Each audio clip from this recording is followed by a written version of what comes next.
Okay. Try this again. Hello and welcome, everyone. My name is Cody Ramseyer, for those of you who don't know me. So to start my year, this is my capstone, way home.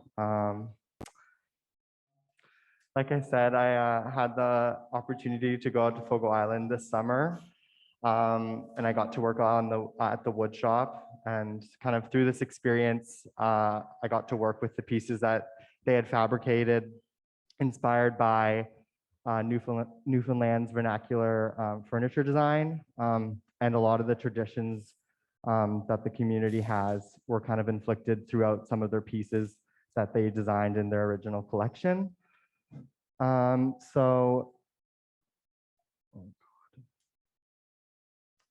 kind of like for proof of concept of kind of my direction later on in my capstone, these are two pieces that reflected upon traditions that were kind of found in Fogo Island. So one is punt boats, and the chair on the my left, or your left, your right, sorry, is inspired by punt boats and taking the traditional timber of the boat and using it as the legs and the backs of this chair.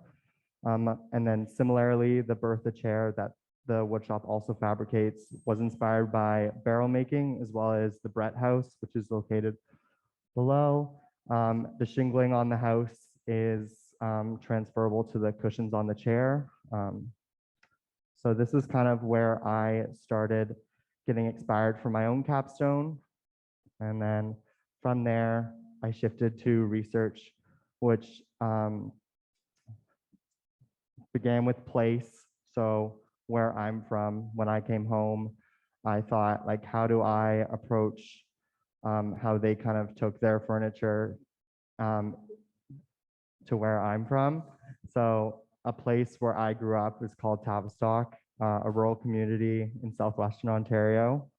And then from there, looked into narratives based on that place and traditions. So two of the traditions I kind of found were barrel making as well, and quilting. So, and then other things I kind of found throughout there was isolation and community. So this kind of led to my statement of intent, which I'll just read it. I've been curious as to how Tavistock can be interpreted as craft, exploring the place and traditions transpired from it, pulling from a point in time and expressing that moment through a collection of objects, giving people a deeper understanding of the place it was influenced by, and the history in which it was inspired from, creating a community of objects that work well together yet are isolated in their own way. So this was kind of where I started developing ideations, which led to the pigs, these objects on my left. Influenced by traditional pigs that are found in vernacular kind of Canadiana design, as well as the tradition of barrel making, which is found in the town of Tavistock. This was kind of the first iteration of the idea, a solid object that was quite heavy, or would be quite heavy. And then the strapping kind of reflects a little bit more of the barrel making. And then here's some more exploration. I started playing with connecting curved forms with one another to see if that would kind of drive me to somewhere. And then in the end, reverted back to the similar form in the beginning, and kind of hollowing it out and playing more so with the simplicity of that form. So the pigs are traditional meets vernacular form. The tried and true barrel is a strong, sturdy, and beautifully simple design. I've translated this traditional design to an ottoman, drawing inspiration from pigs, Each element is a direct supporting component, resulting in a true form equals function design. The riffs on grain orientation expresses the array of staves a barrel would traditionally have. So that's the pig. And then Janelle and Jacob, the name comes from the street I grew up on and then the corresponding street. And because this piece of furniture is two components, I find it really speaks to the idea of an intersection of two components coming together. So it was heavily influenced by this particular photo, which was found in the Tavistock Slump studio of a house in Tavistock, particularly the chaise in the corner with all of the cushions kind of tucked up against the wall, as well as quilt frames. And the piece was kind of driven by the idea of quilting and being able to elevate that tradition to be something a little more functional in terms of in terms of function on furniture. So here's some early explorations with how I was going to stuff the quilt. I wanted kind of some sort of luxury, so it is stuffed with down, goose down. And then these were kind of early concepts, a lot more smaller in scale, and then kind of realized with these images that it was a little bit trickier to fabricate just in terms of sewing. So I went for a little bit more of a straightforward approach, which is what you see, and basically sewed a grid over top of the two layers of fabric and then stuffed it individually with pillow inserts. So here's some kind of ideation. Started out a little bit chunkier in terms of scale of parts, as well as not as vernacular as I wanted. So then I slowly shifted to changing the parts. And originally it was asymmetrical, and then I switched to it not being anymore due to just the simplicity of the quilt flowing over top of the object. So yeah, this is kind of where I ended off. And then, so Janelle and Jacob, inspired by a photo taken,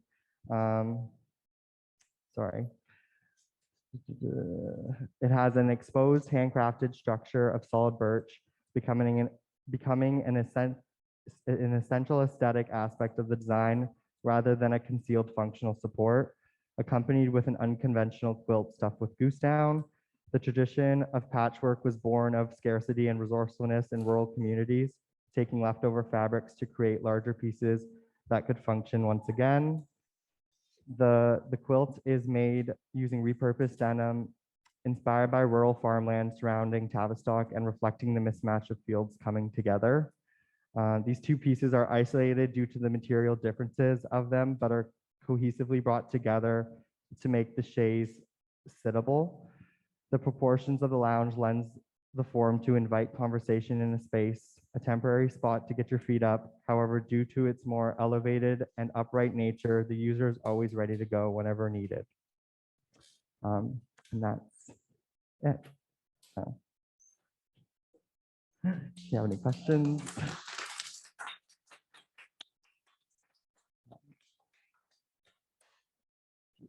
Feel free to come sit.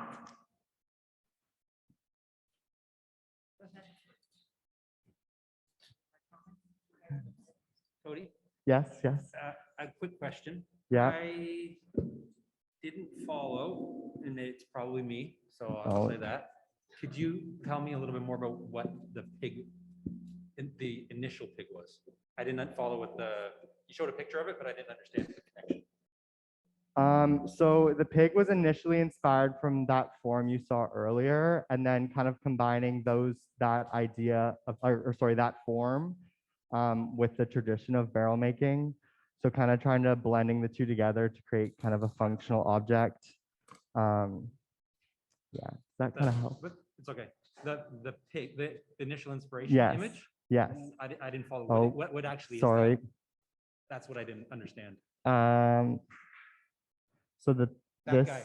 Yeah, little whatever. guy. Yeah. They're traditionally like little, like kind of like the function was never really stated. I think more so function is like a footstool or like somewhere to kind of sit and perch upon.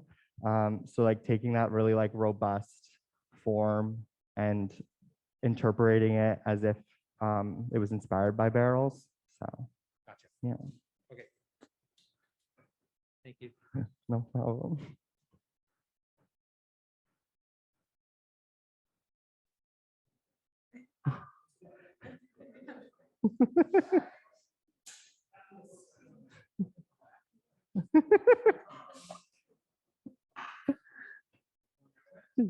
Yeah, I mean, you can go whatever way you want. So I did want the function to kind of be driven by wherever they lived in a space. So if they were like in a living room, it could function as an ottoman or footstool and so on.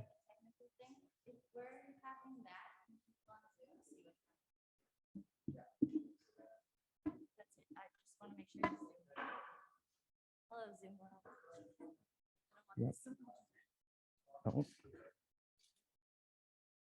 Oh. Cody, I have a question Actually, for sorry, you. I'll let you take that. Yes, yes, yeah. I'm just curious now that we see the chaise with the quilt on top of it, how do you feel about the form? Like, how do you feel about the quilt and how it interacts with the form of the chaise? Yeah.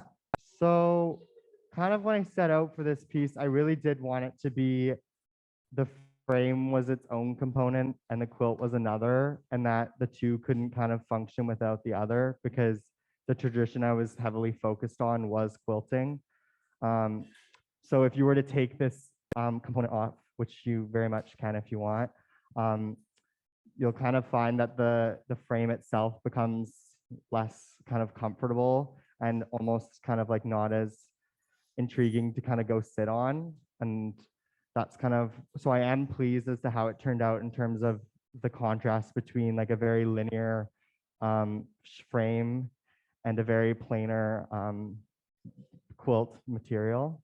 So I guess I wonder when I look at it, when Peter just rolled like the two cushions over at the back there, if thinking a little bit more about how it is the two interact, like I wonder, I don't like, I know it's covering the chaise right from the back, but I do wonder if two was enough at the back, because that was quite nice the way he just folded that over. Yeah.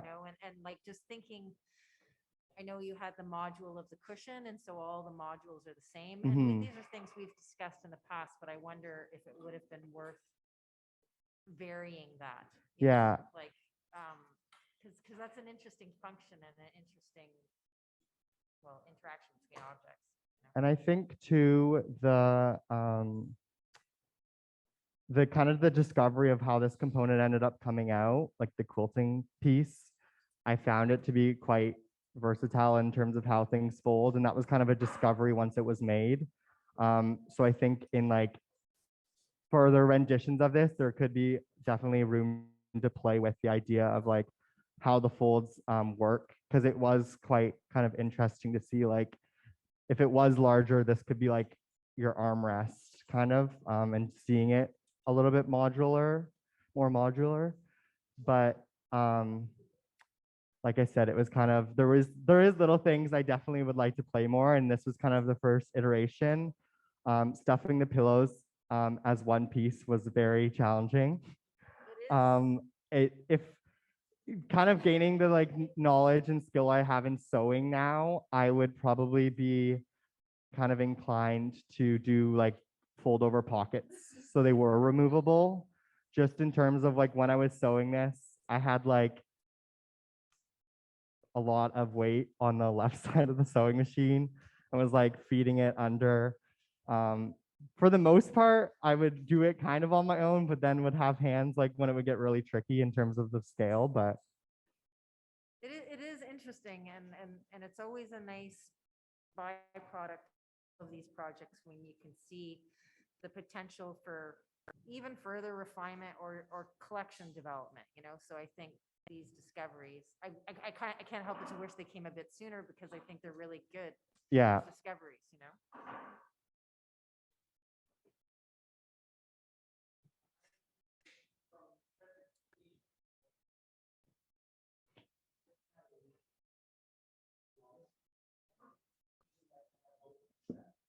Okay.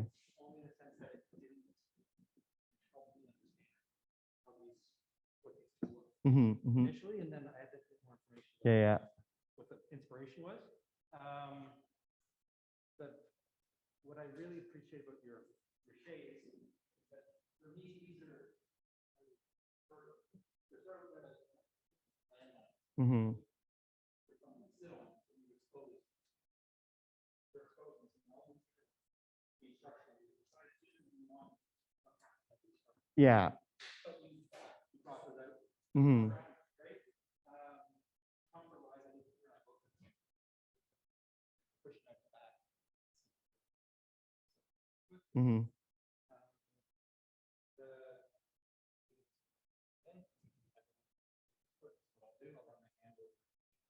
Corner, I'm interested to know. So the finish is great.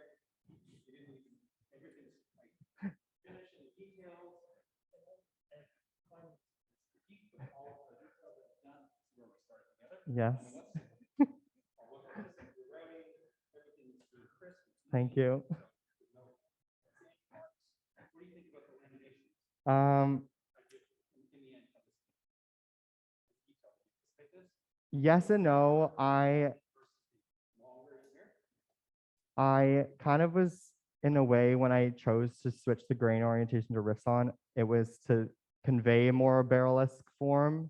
And I think like just kind of being able to like, I was kind of hoping that it would kind of blend into one another just with the variation in grain direction, like orientation.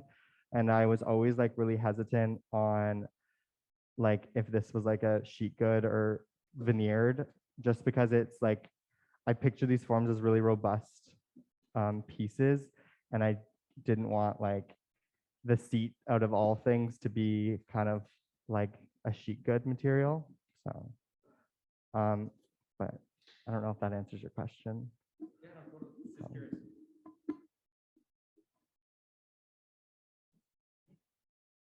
Yeah, I looked at that corner too, and it's kind of the exception of the miter around.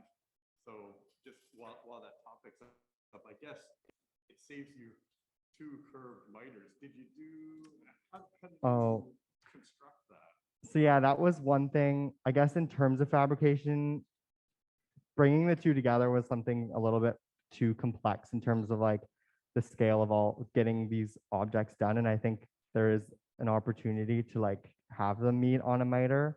But for fabricating these, I created the curved components first with the vacuum press, and then cut that angle on the panel saw on a 45, and then used the contour of the curve on a template, and then templated a this this form, which you see here, and then used that template to create a jig that referenced the bearing on the shaper, and then tilted the shaper head to the angle so they went under one another.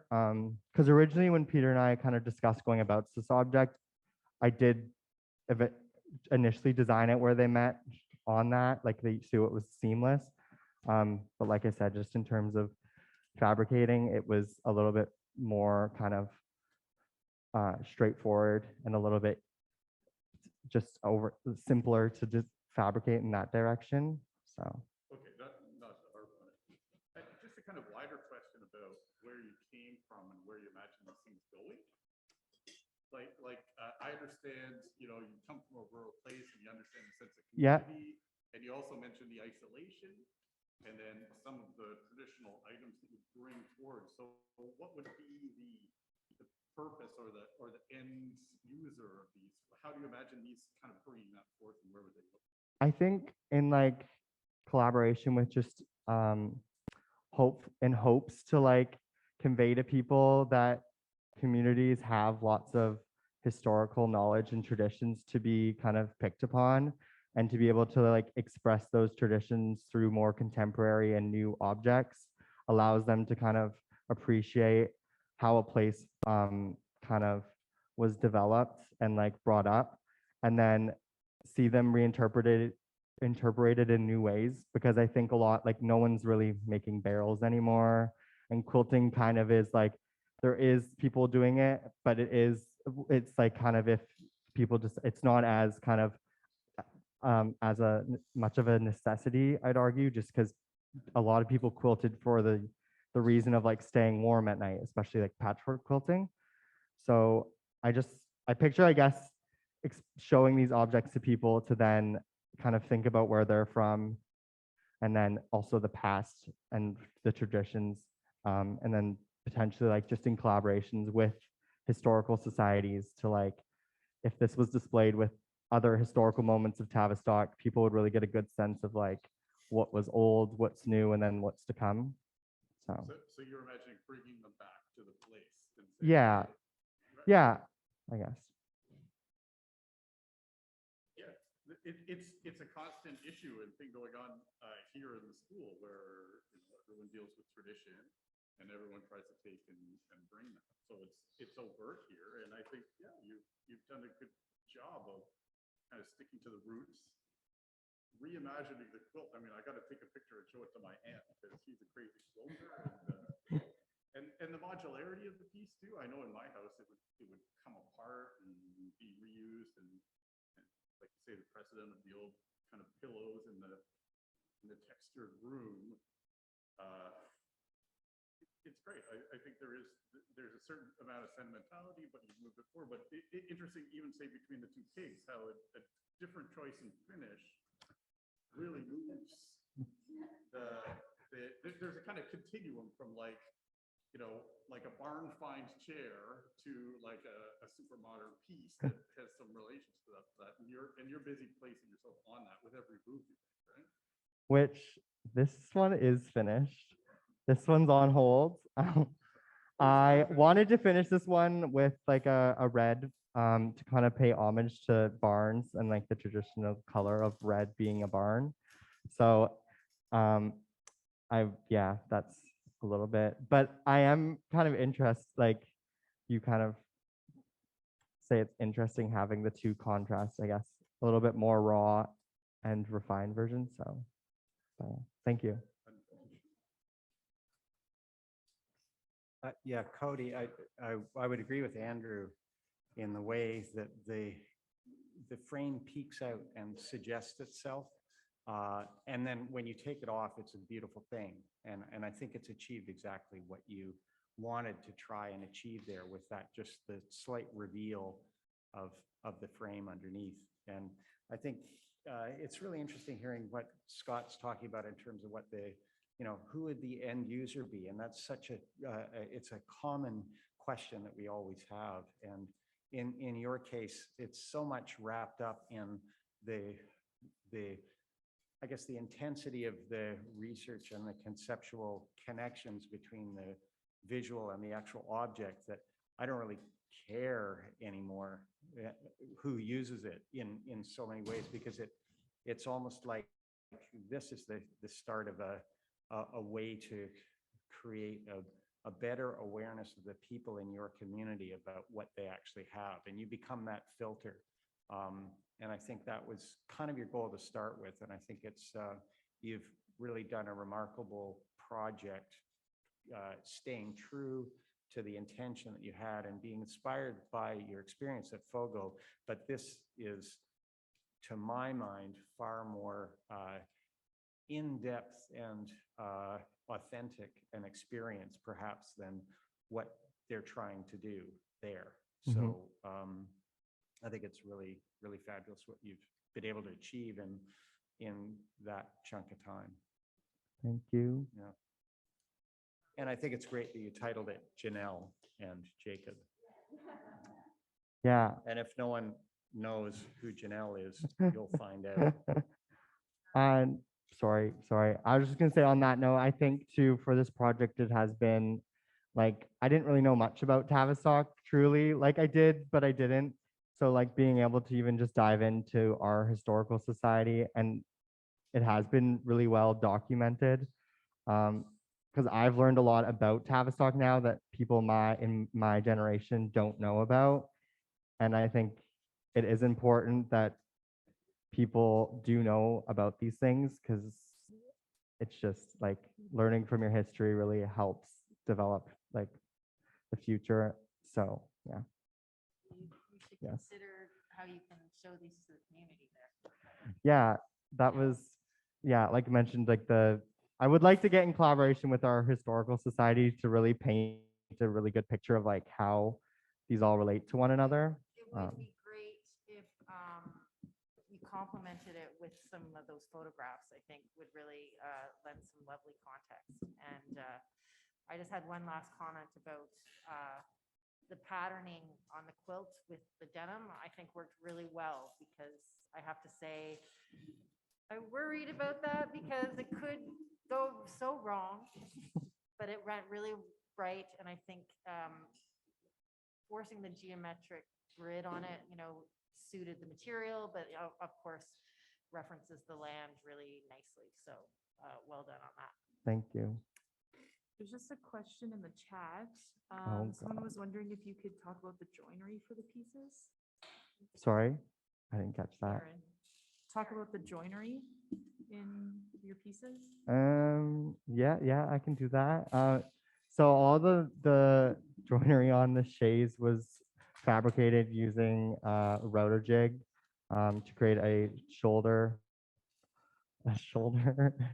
and a tenon. For this one, I did run into issues. Originally, I had a full roundover profile on the bottom of this rail and a half-inch roundover on the top, and did run into issues running that profile into the leg on an angle. So I then kind of pivoted towards the detail you kind of see now, where it's still a square stock material, just because it allowed me to create a flat face on the leg to then meet. So it simplified my fabrication a little bit more. And I think the detail lends itself to a little bit more vernacular types of furniture, where the rails are typically like really decorative or exaggerative of like a form, and then it kind of goes into a square stock right into the leg. So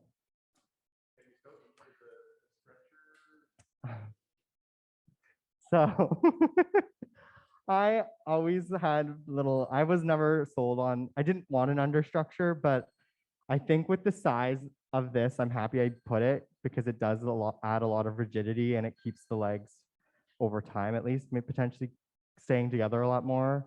So I am kind of content with having one, especially with the weight of the quilt. It is quite heavy, and then when someone gets on it too, I think it is nice that it's a little bit more robust. So, Do you want to talk about the pig too? I think oh, they were that asking. one. So those are just when I fabricated the pig, the legs were through wedge tenons, and they were done prior to assembling the whole pig. So gluing up the top, these two side panels and the top were one component. Oh, sorry. So gluing up, these three pieces were one component. And then after that, I wedged the tenons while the panel was just one, and then glued it up as a whole after the fact. So.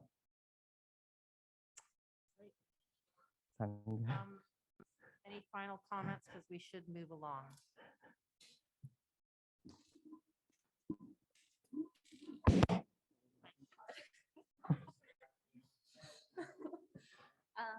It's to speak on what Kirsten and Peter kind of already said, and I've been telling you all semester.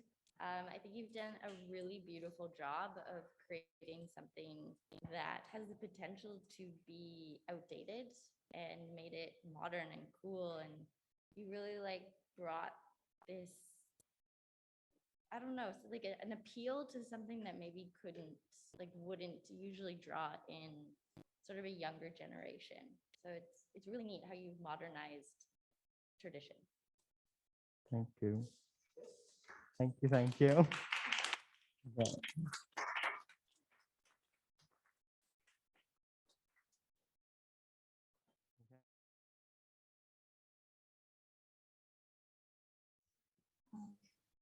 So my project is inspired by the impact that ADHD has on me, where it makes a lot of little things that I do throughout the day just that little bit harder than they needed to be. And some of these effects can be subtle enough that even I miss them. So my biggest goal with this project was to try to give some physical form to these frustrations and make them real in some way. I did grab a couple examples of what these little issues might be. So here's my list called recent goofs. Not too long ago, I phoned my partner and I knew that he was about to go eat lunch. And I always forget when I'm trying to keep a call short and start telling some dumb story. So I grabbed a kitchen timer like this. I have them around all the time for this purpose, and set it for a short interval. And then when it went off, I didn't set it again. I guess I thought just holding it would be enough or something. And then I put it down and forgot that it existed, even though it's still right in front of me. And the other example I've got here is practicing for this presentation. I was cooking something and it was going to take a while.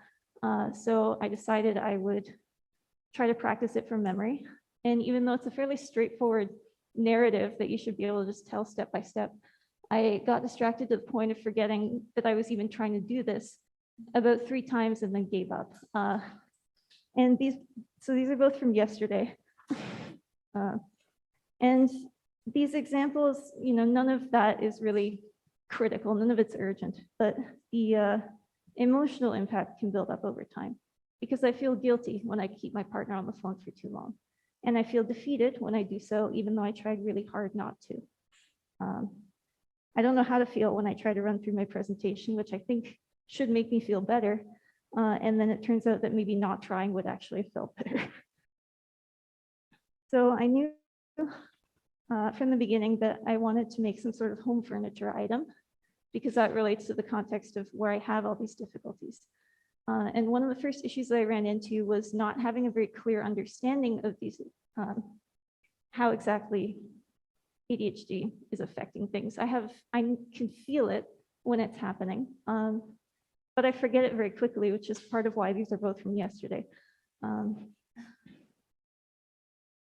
So my first step was to take a lot of notes and recordings as I went about my day and try to find some commonalities. And some of the big issues I ran into were things like having a lot of trouble with stopping and starting tasks, which makes managing my energy really hard because if it's most efficient to get everything done in one go, that tends to mean you're always playing catch up in some aspect of your life because you were putting all your energy into another one.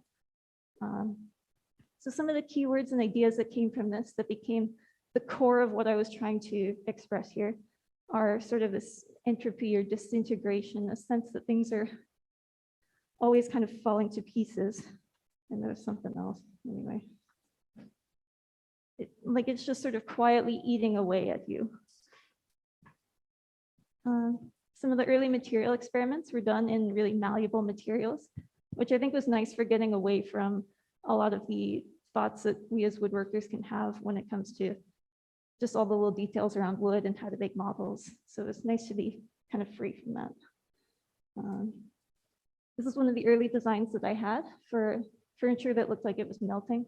I still really like this idea, but I didn't feel that I could execute it to make it convincing as I wanted it to be. And I definitely couldn't do it with more than one piece, so I moved on. There's a story that has become, well, for a while was an important part of this project. And I think part of why I came up with it was to help myself remember what I was trying to do. And it was this idea of a homeowner who has a furniture item, and every day it does some, stretches or transforms itself in an impossible way just to cause problems. And the homeowner has to try to, deal with it and just get through to the next day. And an entryway table became a really good piece of subject matter to focus on for this, because it's something you pass by all the time when you're on your way to go do something else. And you only really notice it when it starts to cause issues. And the term unreasonable problem kind of evolved to serve as shorthand for this and for trying to deal with an issue that some people might say shouldn't be an issue at all. And part of why this is meaningful to me is because, especially prior to diagnosis, because I was only diagnosed a couple of years ago, you can have this sort of thought of like, why does this feel hard? Why am I having trouble with this? You know, I should be able to just do it.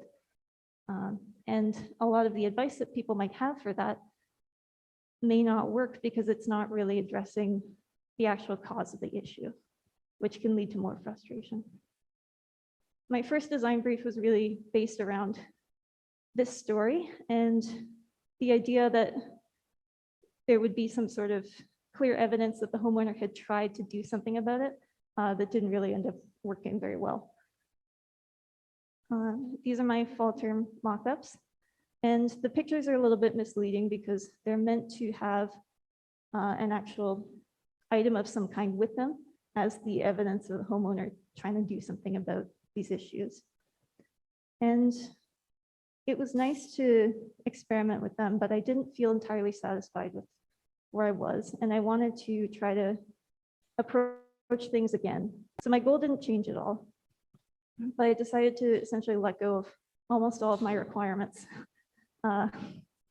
and just start ideating fresh. And to help myself with that, I used some trigger word exercises. This was just from a nice little worksheet that gave ideas for you to start sketching from and come up with new designs. And these are the three that I settled on as my final ones. Obviously, I've only made two. And let's go into the details on them. So this is Twisty. This is from very early on, actually. And the idea behind it is that this table is kind of twisted itself until it was able to flip itself over, just to be annoying. And it was something that I didn't pursue earlier on in the project because it didn't fit with that format that I had initially tried to go with. And it was great to be able to revisit it and, you know, make it real. The peeling table is from doing that word exercise around friction, where I started thinking a lot about fasteners and how they could hold a table together. And I started thinking, what if you had a table that was held together in the middle by Velcro, but it's the same type of Velcro on both sides, so it doesn't stick? And what would it look like if someone just tried to shove them together and walked away and hoped for the best? This is the bacon table. So here's the one that didn't get made. I think it would have been neat to see it alongside the others because of the fact that it has a rail structure present to indicate where the top would have ended normally versus where it is now. But I just didn't have it in me. It's also sort of a evolution of my fall term mock-up that had a much more gentle curve to it. I'm not sure if I'm supposed to have this section or not, but I thought I'd give my impressions on where I've ended up.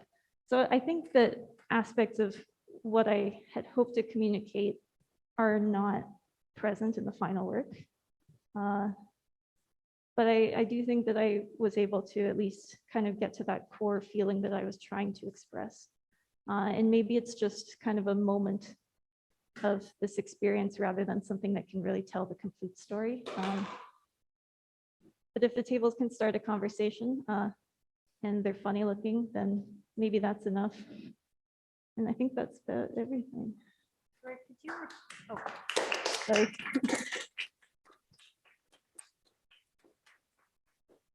you repeat the first thing you just said there? You said you don't think they capture the feeling. What was your thought there?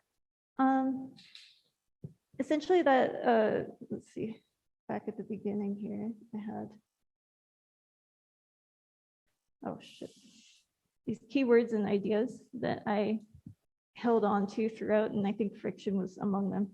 I think that I was able to hold on to that sufficiently as I went through the project, but I don't think that some of the other stuff like representing the human effort, because that's an important thing to me, is the fact that these aren't just passive things that happen around me. They're things that I have to think about and respond to and burn energy on. I don't think that I was really able to get that. Well, I'm not sure I agree. And I think actually like the last thing that you said there, was that these without question will start a conversation. And I think, when you're putting work out into the public realm, and I think we talked about this a few times, you do have to divorce yourself from it. It's not associated with you anymore, and it's how other people interpret it. And I think they are thought provoking, and that is what I would hope ultimately they would do, and they are very successful in that regard. Well done. Thank you. You guys can play with them if you want. There's no real right angle to view them from, so you can flip them around and.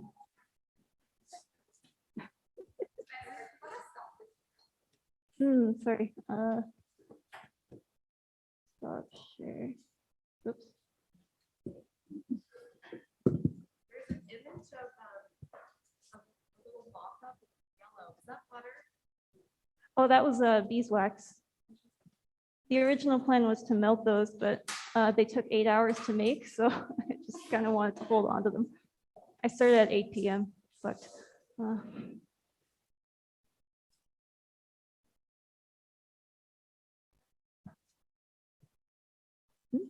It's just a mortise and tenon structure. Hi.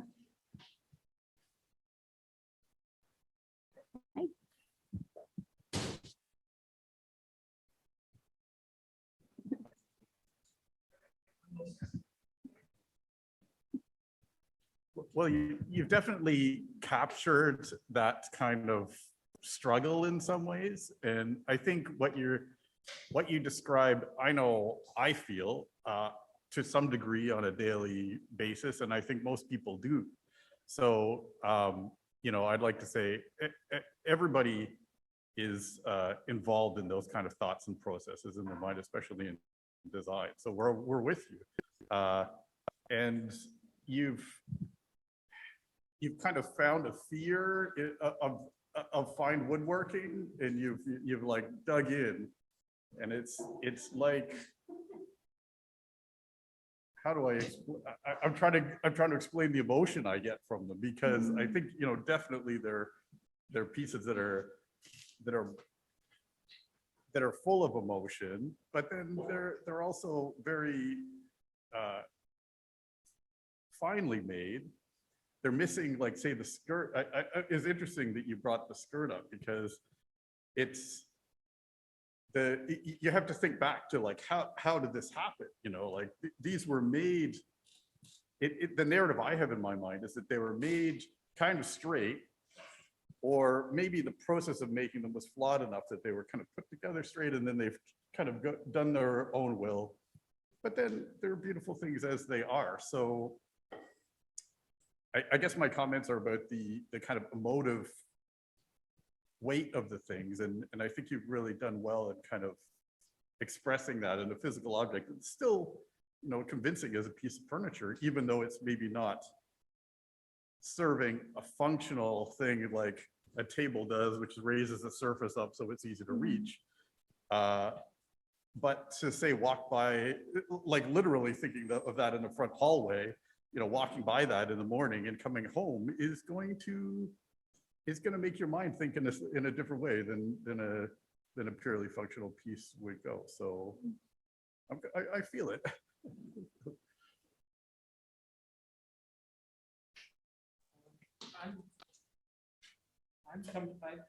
I came up at the end of it with a completely different, there I am, sorry. With a completely different take on your project than what you were presenting. So I'm trying to figure out how I got here in the end, to be honest. Is what I see is a lot of resilience and strength in the piece and in your presentation. Just from your demeanor, the way you've conveyed everything.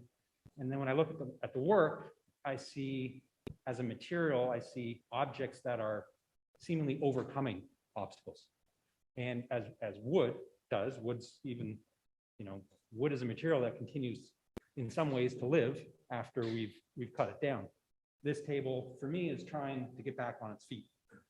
It's trying to straighten itself back out again. It's going through its hurdles, This one's straightening itself back out again. It's got 3 feet on the ground. The next one's not far off. A couple more seasons, who knows? It might move enough. And you may have a 4-legged table. But from your starting point saying it's about decay and disintegration, I guess this is how it always works. It's how your viewer interprets it. So I don't really know what the point is. What I'm trying to tell you that I see this as a very uplifting, not that your presentation wasn't, but very uplifting installation about overcoming challenges, as you've shared with us some of the things you've been contemplating through this project and what you've been addressing for yourself and through the project.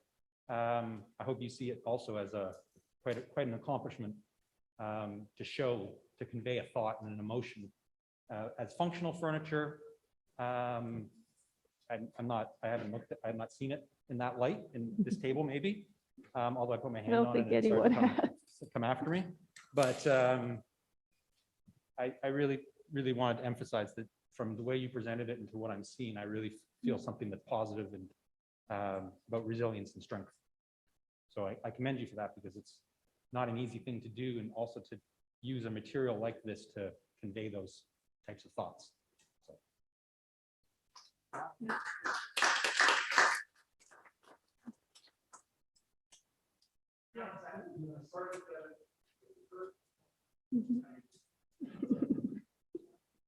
That's my grade.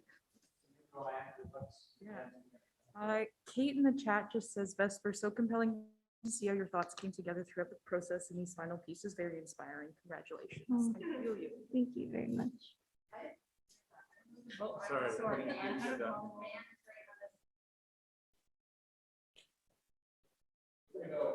Yes. Sorry. Kate says, Vesper, so compelling to see how your thoughts came together throughout the process, and these final pieces, very inspiring. Congratulations. I feel you. And then Aaron's asking, what was the construction process like? The construction process. So I'll tell you a bit about how the tops were made. This twisty here was a set of long squared pieces that were then glued with a dowel in the center, and then they were just sort of all at a slight angle. And then that was plain flat, and the edges were kind of made to look as though they were twisting. And then the peeling table, the half of it that is peeling, was done on CNC machine and then shaped by hand, which was actually a very challenging process, because the block required for the CNC machine was it 4.5 by 8 by 31, which required some modifications to the machine itself. It's a very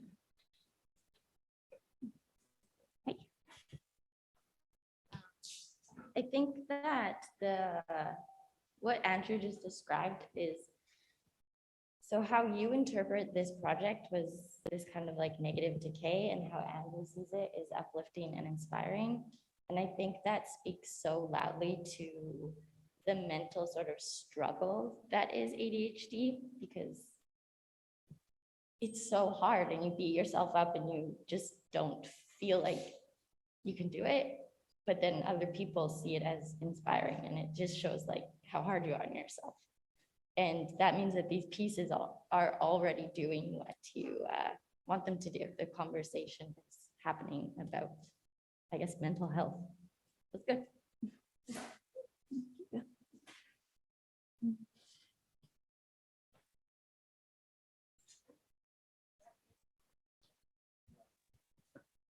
I think it's great having Andrew's perspective, having seen you in your first year and bookending it now. And which means he can see things that maybe have been hiding in plain sight for us all along. I think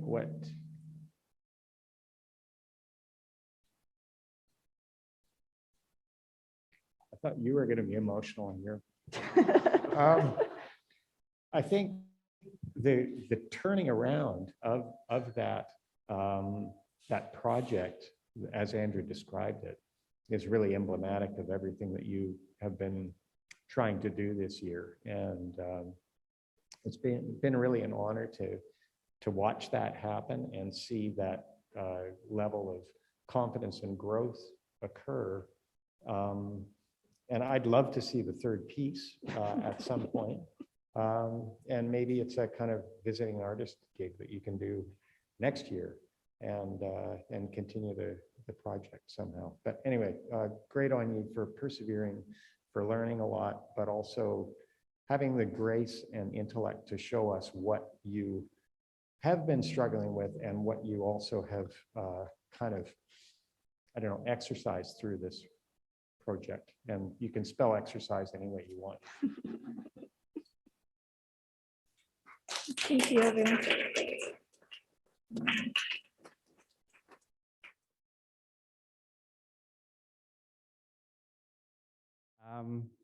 So for those of you who don't know me, I'm Jonah. My chair is called the Albatross chair. Isolation has been the core of my project from the start. And I've had two main experiences with it. The first one just being outside as a kid growing up from a small town. It was sort of a way of life. And I had a lot of playmates, but I found the time where I was alone was equally as fun as the time spent with people. Growing up, I've always enjoyed the outdoors. I'm still longing for when I can get back out to BC and get up in the mountains again. The other part of isolation that everyone has had their own experiences with is the one through COVID. And we've all had negative experiences with it, I think, and probably everyone has had positive. But in a way, as much as it did suck, isolation due to COVID just made more time for myself and kind of defined some more importance in the word like relaxation. And with the world as crazy as it is now, I think everyone can agree with having more time to spend to yourself is especially important right now. So in transition, these are probably two forms that don't look relaxing at all, but I'm telling you that they are.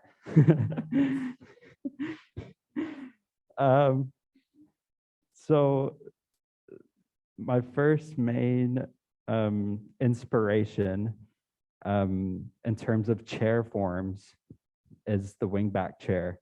And originally, if you didn't know, these were chairs used near fireplaces, and I think they were first invented in the 17th century.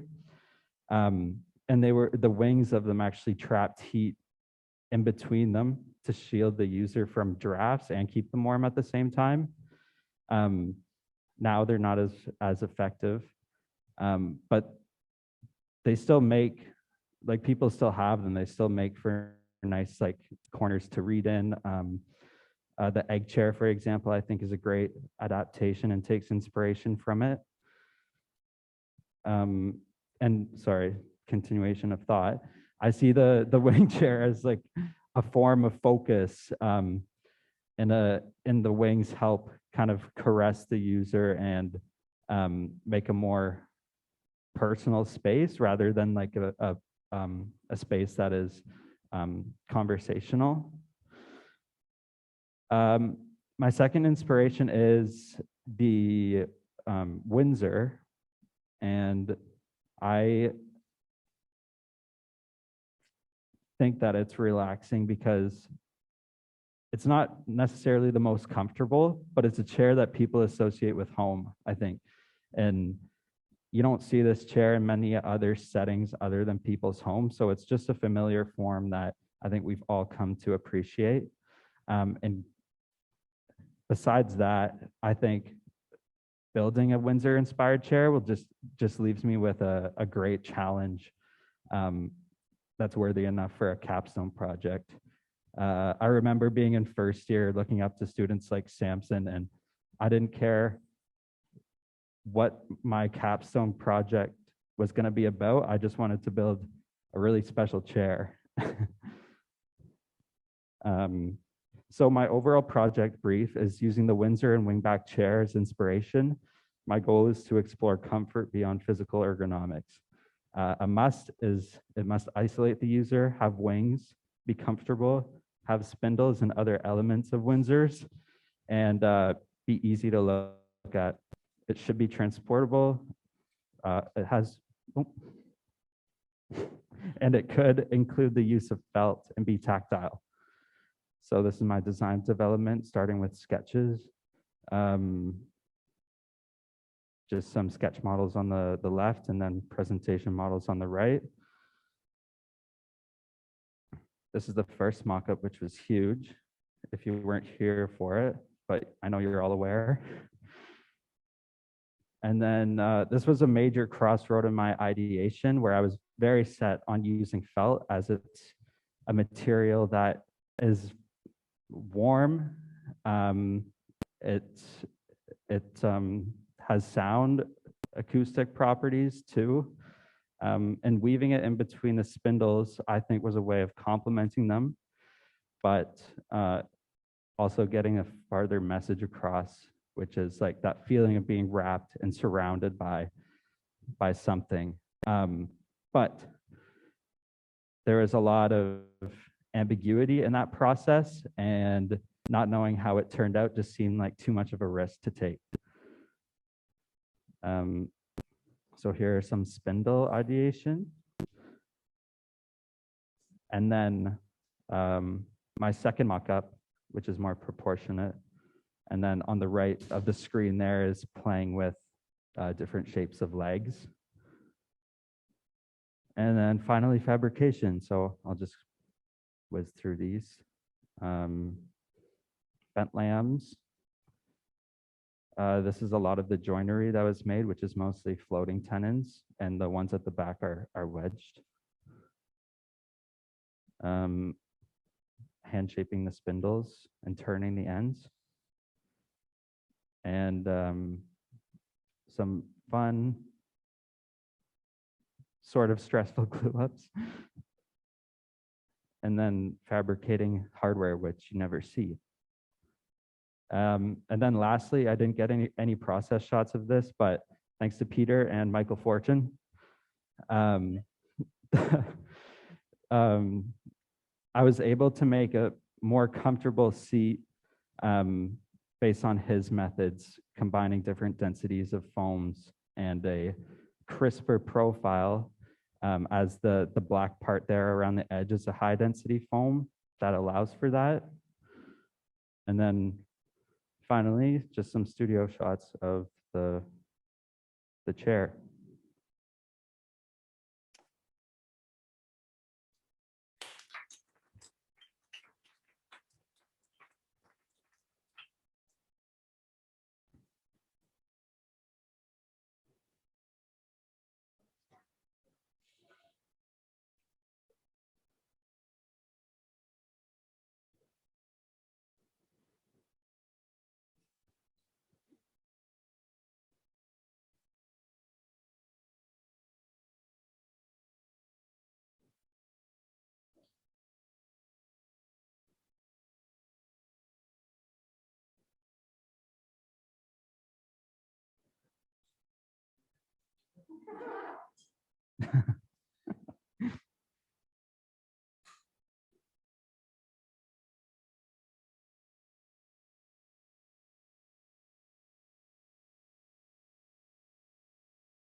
Mm-hmm.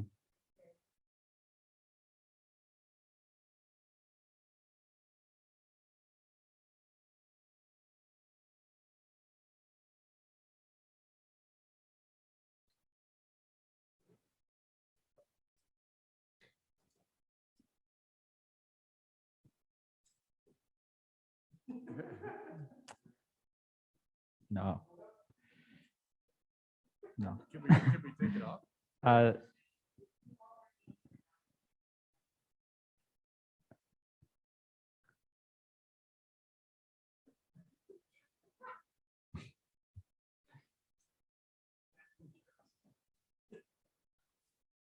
Wow.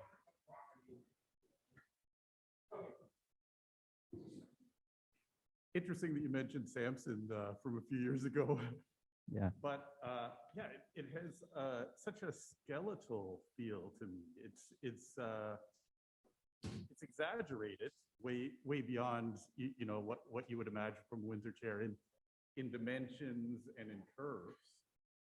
I haven't sat in it yet, but yeah, I think of a skeleton in that like these kind of optimized ways that pieces meet each other, and you've made such a problem for yourself in some ways to fit this thing together, but it has a natural and balanced and weighted feel. Say the way the back slats, they match that radius on the large top, but because there's a smaller radius on the bottom and you're farther in, those angles are different. You know, it's almost louvered at the bottom, but it gives a a bent surface to sit on. So I just like to comment on the obvious deep refinement that you've made in creating those, not exactly purely functional, but just refined solutions to these little problems that you've given yourself in this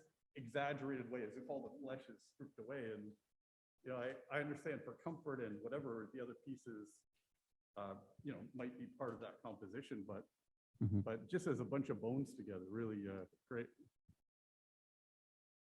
Yeah, thank you. I just wanted to say that it's a beautifully made and a beautiful chair. But I think what's most interesting about it is that you did kind of capture a crossroads between this regal shape, this kind of peacock throne chair, with this soft, rounded kind of home comfort appeal, and the small footprint kind of makes up for the grandiose back. And I actually think it's pretty honorable that you made something quite unique, sculptural, and large, and yet a small footprint. It makes it, you can see it in a home. And I think you've done a really, really great job. And it's really comfortable. It's great. Thank you.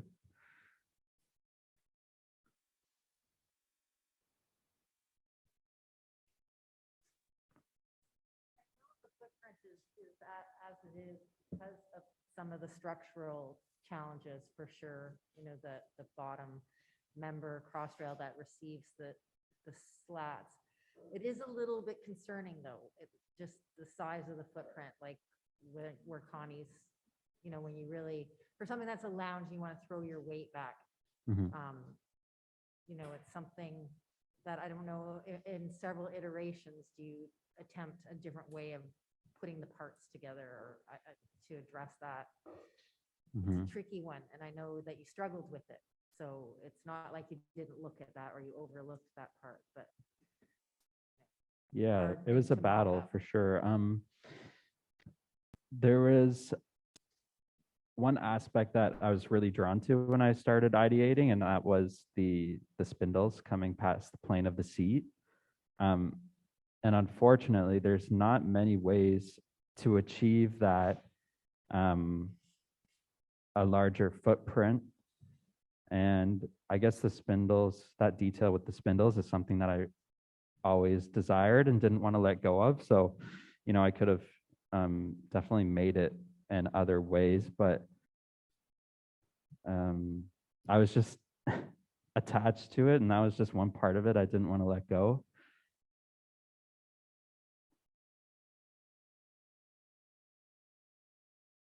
It is interesting to hear you say that. I don't want to take away from the success of the chair because it is such an achievement technically. But just when, I look at students into some of the comments, and this is for everybody, not just for you, Jonah, it's just, you have to always learn in a design where to let go or, try something else. And I do think it's a detail that's worth keeping, and I think it really makes the chair beautiful from the backside, and I think that's a really important aspect of the chair, and I would, you want to see it from that side in a room, I wouldn't put it against a wall if you have that occasion. Just how else can you accomplish that, I wonder, you know? Again, if you were to continue to make chairs like this. Mhm. That does not take away from the success of this, you know, it is very successful. Thank you.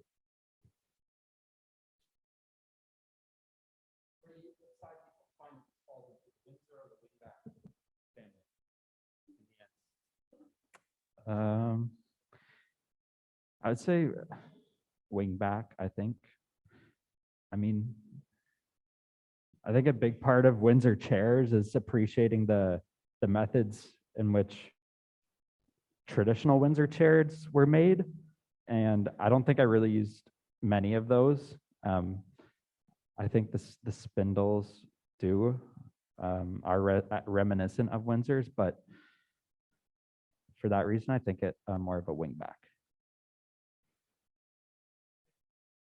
Yeah.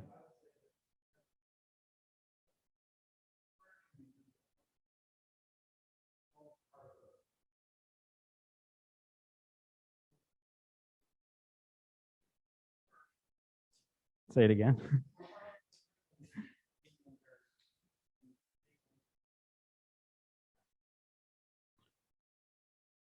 Mhm.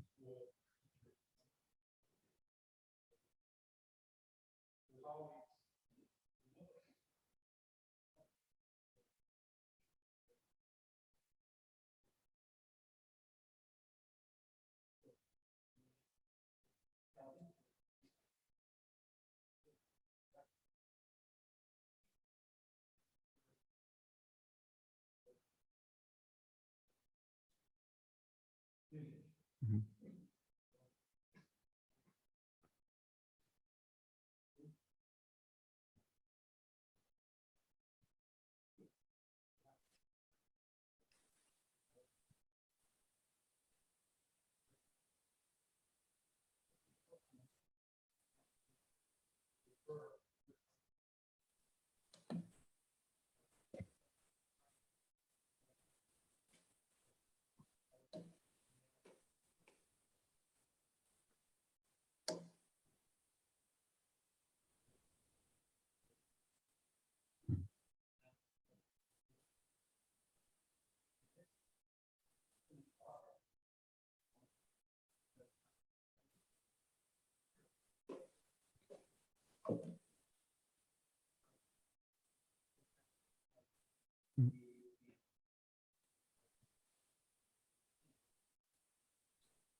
Yeah. Yeah, an idea.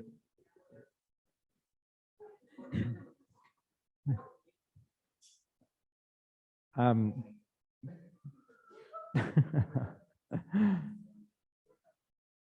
Gabriel from ID helped me machine those on the water jet cutter. Um, and then it also bored out pilot holes for my drilling. So my job was really easy. And then it was just like brushing it after. So it was all pretty straightforward process. I'm kind of disappointed you took the easy way out there, you know. Given no, I'm joking, of course, but Andrew makes some good points just about the lineage, which this is now part of in some way, but it is such a hybrid object, and so as a mashup between the Windsor and the wingback, it really is the toss-up as to which camp it falls in, and which is how new work gets generated. That's how it's always the intersection of different places that makes that interest. So I think, you're probably the first to admit that that there's a stubborn quality that you have to adhere to. But the amount of learning that is represented here is just a tiny amount of what you actually gained through this in terms of all of the tests and mock-ups and, potential dead ends or avenues for other exploration with the felt and other, leather wrapped elements and so on. And I just, I look at this and I keep thinking that, oh, right, he was looking at that part as well, and then didn't follow up on it for, good reason. But I think there's so much, when you are obsessed by a certain intersection, it can blind you to what other opportunities there are there. And I think any good chair is always going to take a lot more investigation than even the year you've put into this one. So I think it's again, technically it's a remarkable achievement what you've done, and the various technical kind of things of the bent lamination and looking at all the intersections, but also the drafting that you had to do to come up with those solutions. Not many people would be able to go from a three-dimensional form back to the two-dimensional representation, learn what they needed, and move that forward. So I think I have such respect for the fact that you've approached this the way a furniture maker 50 or 60 years ago would have done it as well. So I mean, it's been great to watch it happen. It's one of the great perks of this job is the vicarious interest you get. While you could sort of say, well, you could try it this way, and then, wow, someone actually does it. It's like having an employee that you don't have to pay for. Right? So anyway, really nicely done. Thank you.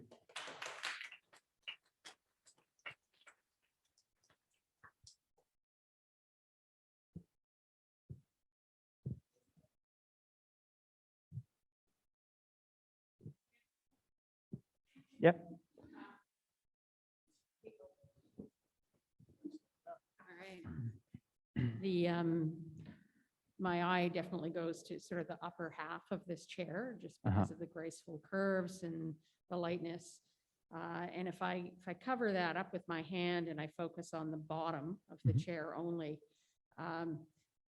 it's a different feel below. It's it's obviously a little more compacted, and the front legs, I can see the reference to a Windsor chair, but the rails that go between them seem to speak a language that's not either Windsor or wingback. I'm just wondering what your decisions were about those elements and how they fit into your your theme. Yeah, I agree. Those like curved rails, I think, associate a lot with like Scandinavian design, like floating seats. And it was kind of always that way, or that thought for me. I think I could have done it other ways, but a part of my design process was trying to make the backrest as like obvious as possible, and the construction of which the seat hides a lot of that detail underneath was a reason why I stuck with it, because I think, in my opinion, the hiddenness of a lot of the structure underneath makes the backrest, like you said, your eye gets drawn to that first, and I sort of wanted it that way.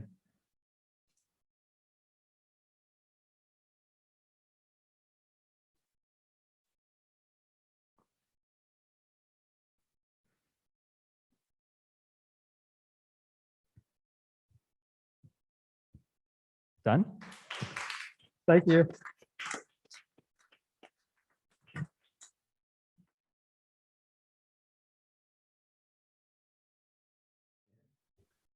So my project's called Sustainable Timber. So I focused around the sustainability of the material we're working in. So obviously wood. So I'll get into, oh, it's not changing on there. Changed on here, not there. For some reason, I can't figure out how to get it full screen when it's sharing, and when I share it from the actual It just changes on here. PDF, it then stops. What's that? I know. Someone can figure it out.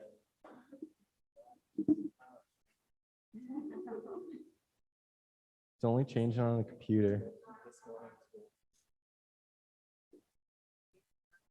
Yeah. Okay. There, oh, that one's the same. Yeah, I think that's fine. Oh, never mind. No.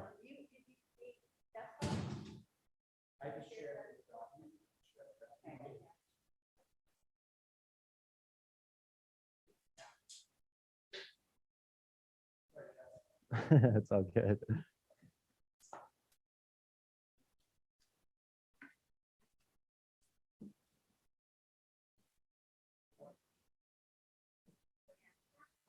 Okay. Okay, perfect. So just little introduction. So I wanted to create, I guess I kind of did these slides backwards, but so basically for the past couple of years now, I've worked at a sawmill. So I've been milling lumber right from the log. So I've kind of traced the whole process of in which a log goes through to become usable lumber. And going through the process, I found that there's an opportunity for a lot of the waste. So you can see in this picture here, that's how a flat sawn log would come out after it's been milled. And you can't see, there's no piece on top, but obviously the log would be round on top there. So there'd be that offcut waste piece there. So obviously milling enough logs through my time being at the mill, there's a lot of those waste offcuts from every single log that you do. And so those most of the time either get burned or chipped or usually go to waste. So I wanted to do something with those pieces to show that you really can use an entire log and turn it into quality furniture. So that's what I was saying here, to show the natural side of the material, and especially working with a lot of the live edge furniture to show that side of it. But a big challenge that I had was obviously there's that rustic cottage style furniture. So I want to stay away from that as much as possible, but also showing the natural side. So creating a quality piece of furniture, showing that natural side of it. So this is actually my sawmill that I ended up building. But so this is kind of how I got into it. So milling the logs, and obviously you can see the one log that's not cut yet on the mill. That first cut would be a flat cut, and that all that would get taken off and usually go to waste. So that's where I kind of started from, figuring out how I could use those pieces and incorporate them into building a quality piece of furniture. So a lot of the inspiration came from George Nakashima. Obviously, he does a lot of the somewhat live edge furniture, but creating a high quality touch to it. So he's showing the natural side of it, similar to what I want to do, but also creating a high quality and kind of going hand in hand with that. So this was a lot of the inspiration came from him. And then this is just some of the research for material samples and everything. So I initially started off with a more conceptual design, and realized I kind of need to turn more to the visual aspects and showing off obviously the material. So this was the picture on the left. There is a bunch of live edge strips that are all cut up and then put together to create a texture. And then the one on the right is similar to the stool here, just a miter. So it kind of shows the rough edge underneath and the refined surface on top. So that would kind of be a piece that would be cut off from the sawmill that would usually go to waste. So I started focusing on those pieces and really like that refined versus rough idea.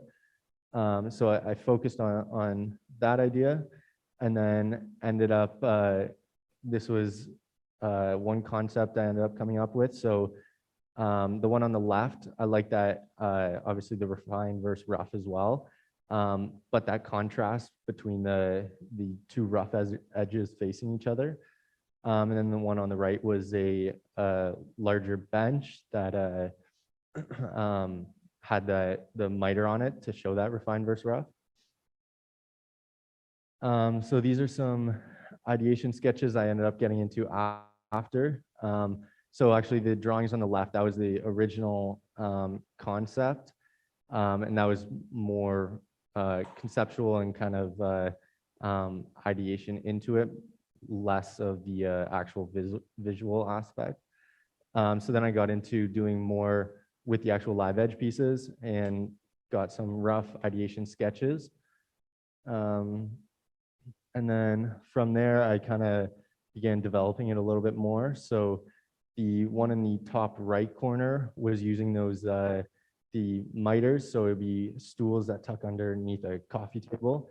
And it would look like they're hidden away in the bark there.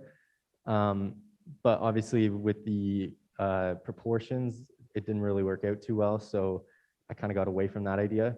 And then I started exploring and seeing other ways I could join the live edge pieces together, not just using that miter. So I tried scribing a piece around that live edge there, which looked interesting, but it wasn't really the visual look I was going for. So then I created some sketch models of something similar to the stools there. And then these are the full-scale mock-ups. So this is the of the shelving here. And so I put a circle around here. So I initially had these shelves just going straight across, not overhanging, coming out at all. And this is the more refined one where I did explore that a bit more, which I feel like gives kind of a wrapping around feeling, and it's kind of buried into the wood. So you really get that contrast between the refined and rough. And then from there, this is the full-scale stool that I did. And so this is pretty similar. So I explored the large miter on the side, and it was kind of the double waterfall. And so I like that front view of seeing the bark facing each other, similar to that concept from before. And then while doing this, I had to explore how to join that miter together. So that first one, I ended up just using dowels on a 45. But talking with Peter after, we found this way would be a lot stronger and a lot easier to assemble as well. So it would be two large mortises in the edge, and then a right angle tenon, kind of like a floating tenon, right angled, that would fit in, made out of Baltic birch plywood. And so it would create a much stronger joint. And then this is obviously the larger bench here.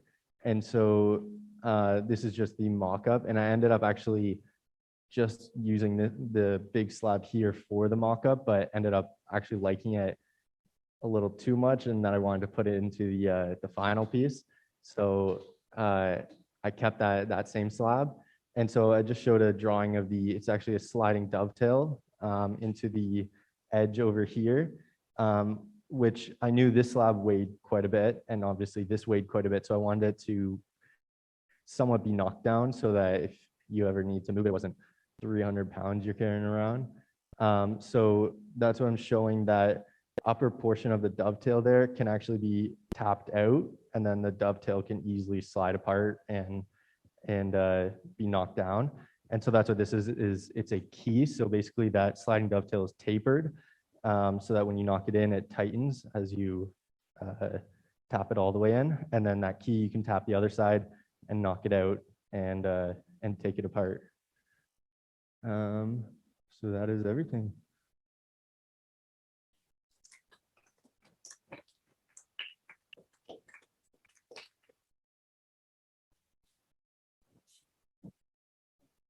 Yeah. Oh, yeah.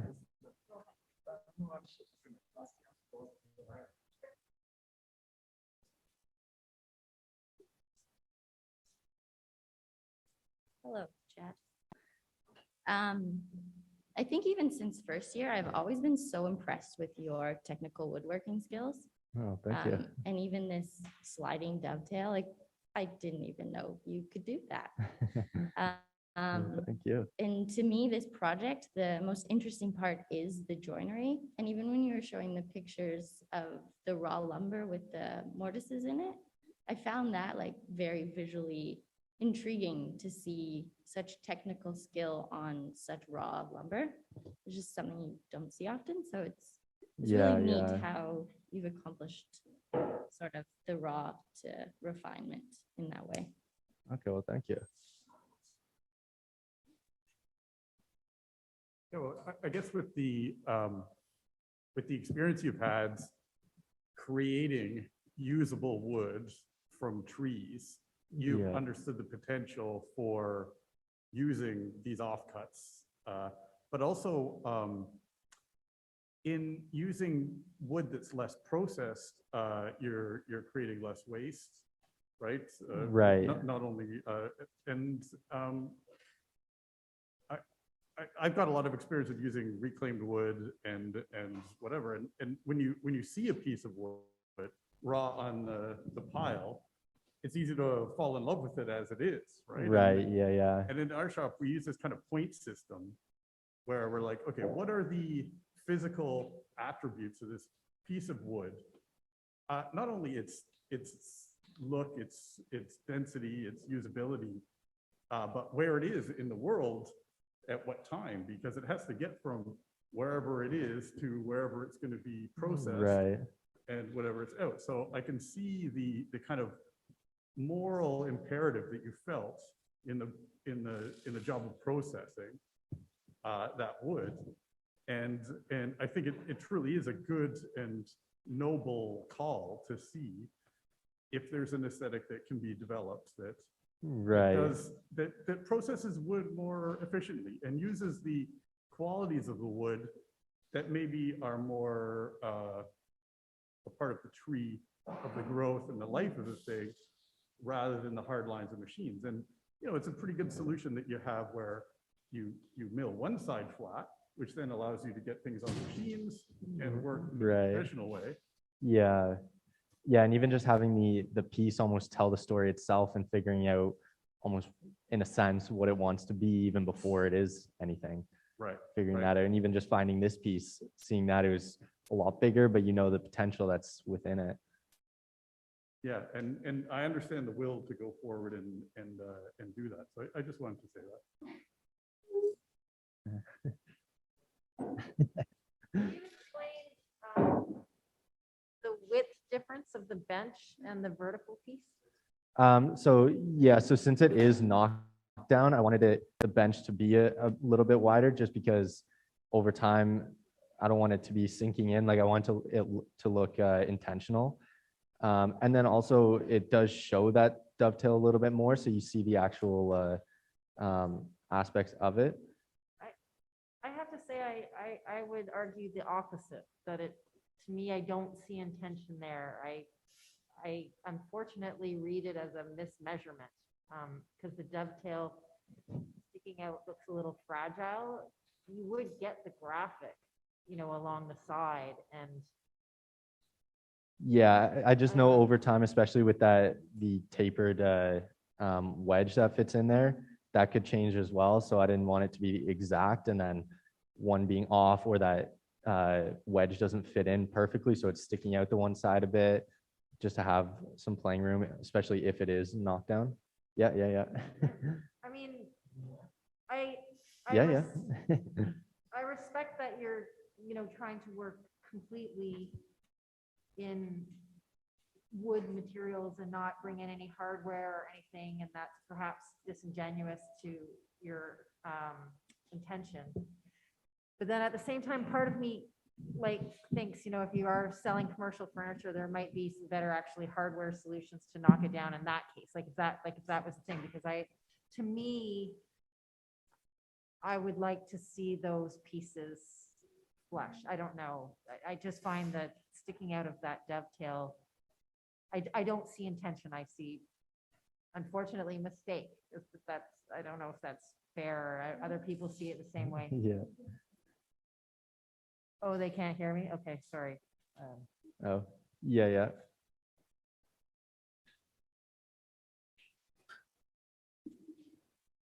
I was just gonna say that due to the nature of how refined the miter is, that having the overhang wouldn't come across as an error just because the rest of it is so nicely put together that it would almost seem intentional. Plus, with the knockdown in there, I do agree that if it was flush, it would move over time. And user error, if someone was putting it together, Yeah. they probably wouldn't be able to get it right on flush and it would look awkward. Yeah, I almost feel like it would look more of a mistake if it was either sticking out or if it was too short inside or something. I do agree it does kind of stand out a little. It'd be Mhm. interesting to see if like you could put a little chamfer on all the edges of those dovetails just to make Yeah. it seem a little bit more intentional. But yeah. Okay, yeah, I did just round them over with just hand sanding, but yeah, definitely a chamfer or something could help with that.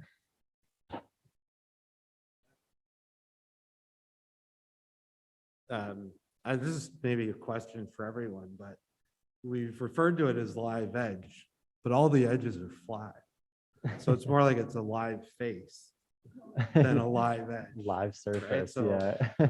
The Nakashima, had the flat table surfaces and the live edge around it. So Yeah. this is like just putting the tabletop on the side. So, Yeah, I mean, anyways. that's true. I mean, depends where the edges are, but yeah.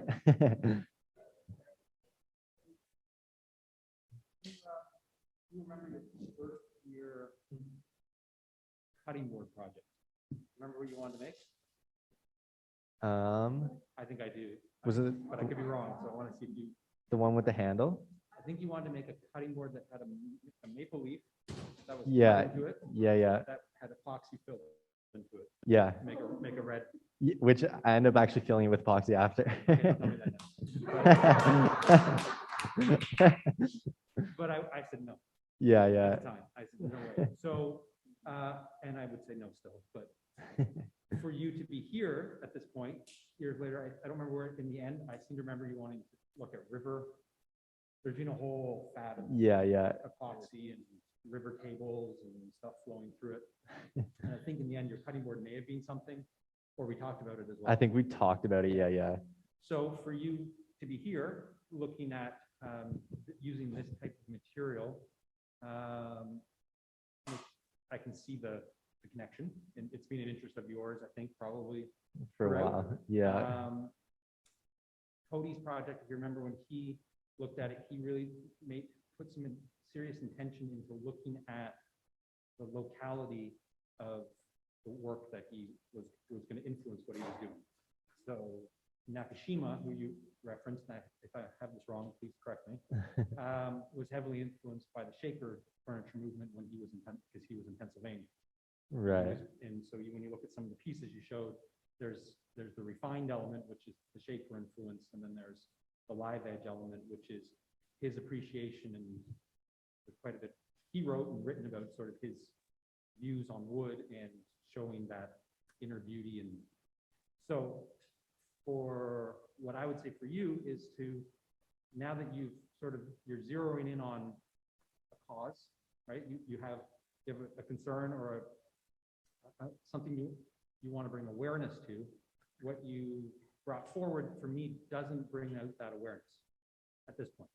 I don't see the connection between there's scrap, it's underutilized, it's either burned or chipped or whatever, and the end product.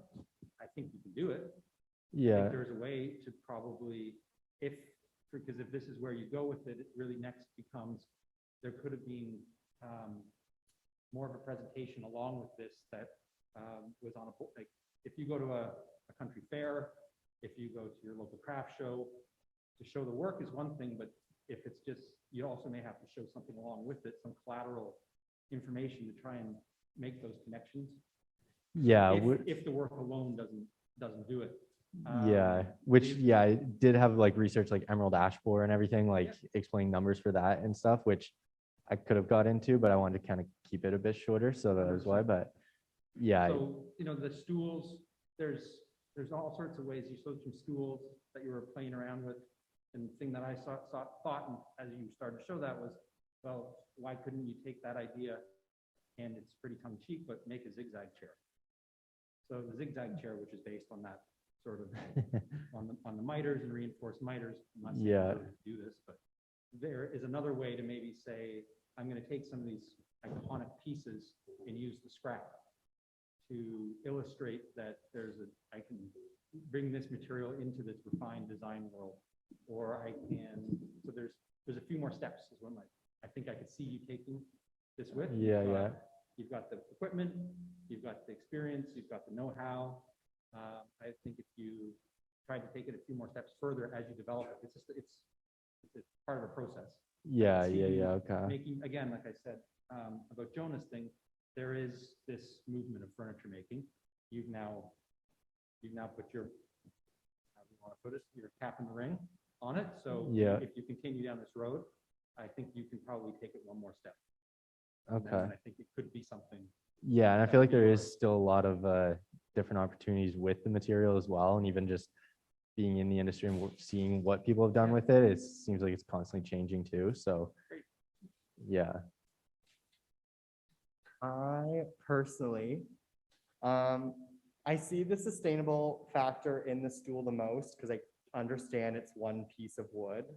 I get a little lost in translation with the shelf and the bench because you've refined pieces of wood, which means you've kind of milled down material, and it kind of, I see you've used full pieces of wood, but then it kind of, to me anyways, contradicts the idea of using full slabs and then milling others. And I wonder if using another material, like a sheet, if it was a sheet of metal or something, that it's sustainable because you could use those products in entirety and in a way of like making it sustainable. Yeah. And maybe it's not metal, maybe it's something, maybe it's a sheet of some material that is sustainable. I don't know, but I do, like, I guess it's a little confusing a little bit, I guess, just Which, in so terms of, so the idea actually behind using the like perfectly milled and plain lumber was to show that you can use an entire log. So you could have just built a piece of furniture with all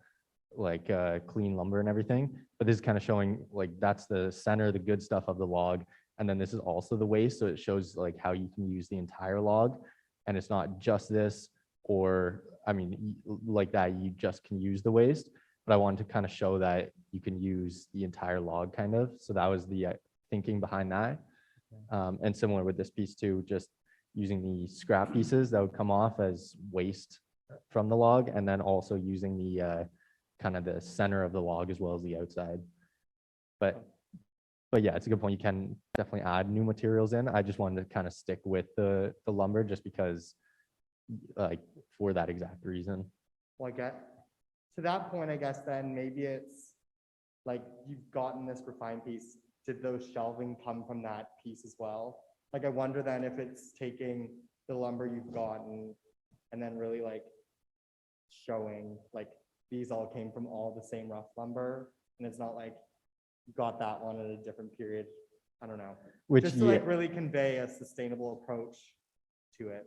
I don't know. yeah, which where I got the offcuts from, it was just a huge pile of them. So if I could, I definitely would have been like tried to take another offcut of that and done this piece out of the same log. But yeah, going through these obviously are from different logs, so it is just like different waste offcuts. But then again, it is also showing that since they have just a massive pile of offcuts, it is just, instead of just going into a fire, taking whatever pieces I can and turning them into final furniture. So that was, yeah, that was the thinking behind that. Yeah, I think no one's doubting your motivations for. Yeah, doing yeah, it, yeah. And there is a path forward, but maybe when you're trying to make a point with information that you have through your experience, a certain kind of extreme or at least cohesive kind of statement is what you could have provided, right? And I think we all understand and we're kind of with you in the general thought of it, but to take those ideas to a place where no one else could have taken them, Yeah. would be great. And I still think there's potential for that. Yeah. And I'm fascinated with those giant piles of weighty boards for sure as well. Yeah, yeah. But just to be rigorous about it, I think, and Yeah. not so much kind of think about Instagram level things, but more like, the richness of the experience of felling a tree, milling a tree. Yeah, the and- whole And process. turning that into a material that comes here in a different form. Right. Okay, yeah, yeah. Yeah, I think the physicality of your project has always been really evident. Just because you've had this long experience of being a sawyer and having the access to all of this. And, I think both Scott and Andrew are kind of scratching at the surface of how do you make this accelerate past the obvious. And I think Kirsten and I have been kind of hammer at you consistently for the whole time of your project to try and link it to a broader conceptual goal or something. And I think you've achieved, something with the kind of the knockdown joint aspect, the focusing on how you take a raw material and you join it to a refined material. Right. And I think it is like, you've created a collection of objects that kind of stands together. I like Vance's comment about the fact that it's a live face rather than a live edge. And that's actually kind of unique because you don't require it. It's a lot easier to work with just raw edges and two planes that are Right. flat. So yeah, it's a challenge. I think the intentionality of the joints is something you really need to work on even further. I think the wall piece where things are offset in a way, it's a good place to start. I think you need to take your the small wins that you get, like those joints on the wall shelf, and extrapolate that into, okay, how do I make this intentionality in a bigger scale? Because I'd agree with Kirsten that the dovetail sort of it's an attempt, but again, it's a question of having enough time to really refine all those details. And again, it's starting a little later than you should have to sort of be able to look at that and go, oh, well, if I drop this in and focus on that joint, and so it's all about the timing. But I am so glad that the only epoxy in here is a tiny little bit to fill a crack, right? But boy, it's Yeah. yeah, I have been jealous of your access to all of this material from day one, and jealous of your time to be able to spend really exploring it. And I think you've got a lot more exploration you can do, and I hope you do that and take this to a different place so that you can justifiably say, I've got something that no one else has, Right. Okay.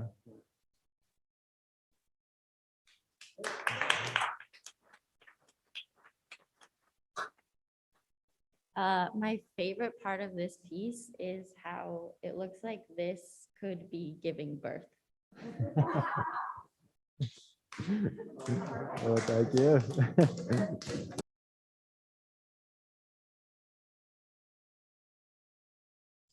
All right, hello everyone. My name's Marcus. In case you don't know me, welcome. Here's my presentation on my capstone project. I'm calling it The Sound of Music. cheesy. All right, so we'll start with some context. And bear with me, everyone, there's a lot to cover, and hopefully I can answer and fulfill your interest or questions later.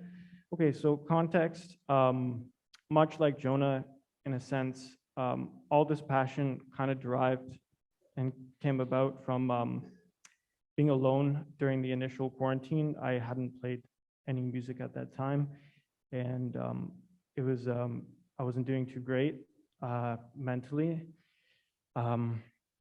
So I became really interested into the passion, and it's something that I really hold dear to me, and it really drives me, especially as a woodworker, to bring fabricating these and my passion together. So a little bit of context. Later, if we have time, I might share a story, a really personal one. Okay, so first off, I need to try to explain briefly some components of the guitar so that maybe it's clear when I try to explain and understand, so you guys can understand. So right off the bat, we have headstock tuning machines. They tune the guitar. Fretboard, this is the neck. This is the body, the shape of it. There's a bridge, saddle, pins, sound hole, rosette. Binding is the perimeter details. As I continue, I'll continue with explaining terminology so that you're not completely in the dark. And this is just a typical example of a steel steering 6-string production guitar. Okay, so design brief. A lot of this time throughout both semesters, it's been hammered home that I don't simply state my objectives, but I'm here today to tell you that is exactly what I'm going to do. And hopefully through this presentation, what I share with you and my insights, my research, and my modeling, that maybe it can justify and answer some of those questions that we'll reflect on later in the presentation.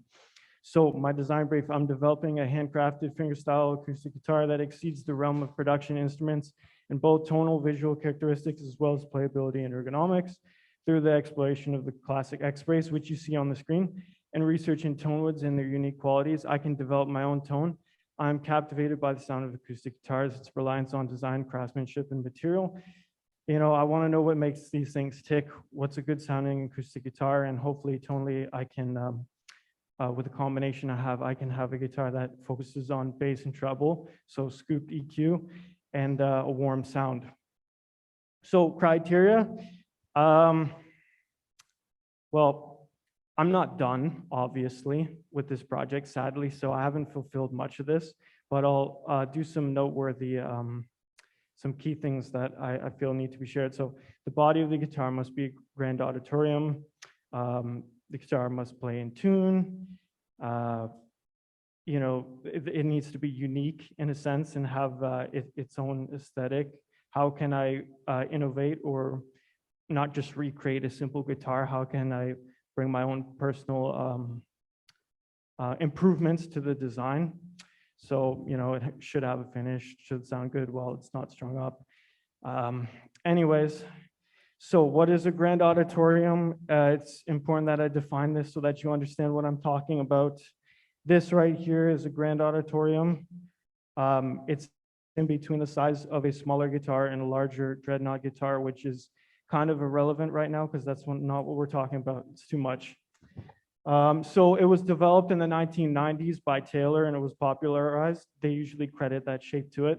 It's very good for finger picking and strumming. It's a versatile shape for an instrument and it's also comfortable to play. Okay, so early stages of designs, these are just simple drawings I figured so you could see where that came from, fleshing out the bridge design. Okay, so wood selection. Okay, so here we have Sitka spruce. Normally this comes from up north, so in Alaska, areas where it's colder. Other species of spruce like Adirondack and Engelmann come from Europe in the north. And then rosewood here. It's Indian rosewood. It's also grown in Indonesia. I'm not using Brazilian or rosewood from South America. It's also grown in Vietnam and places in Africa, I believe Kenya. Certain guitar companies monopolize fields in the States, but I chose it for its machining abilities, its bending abilities, and the contrast is very beautiful. And tonally, it makes a good sound.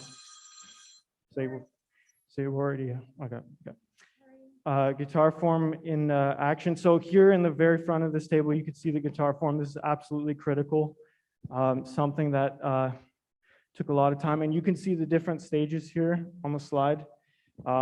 Once the guitar, its separate panels are constructed, the assembly of the guitar continues entirely in the form until it is glued and taken out.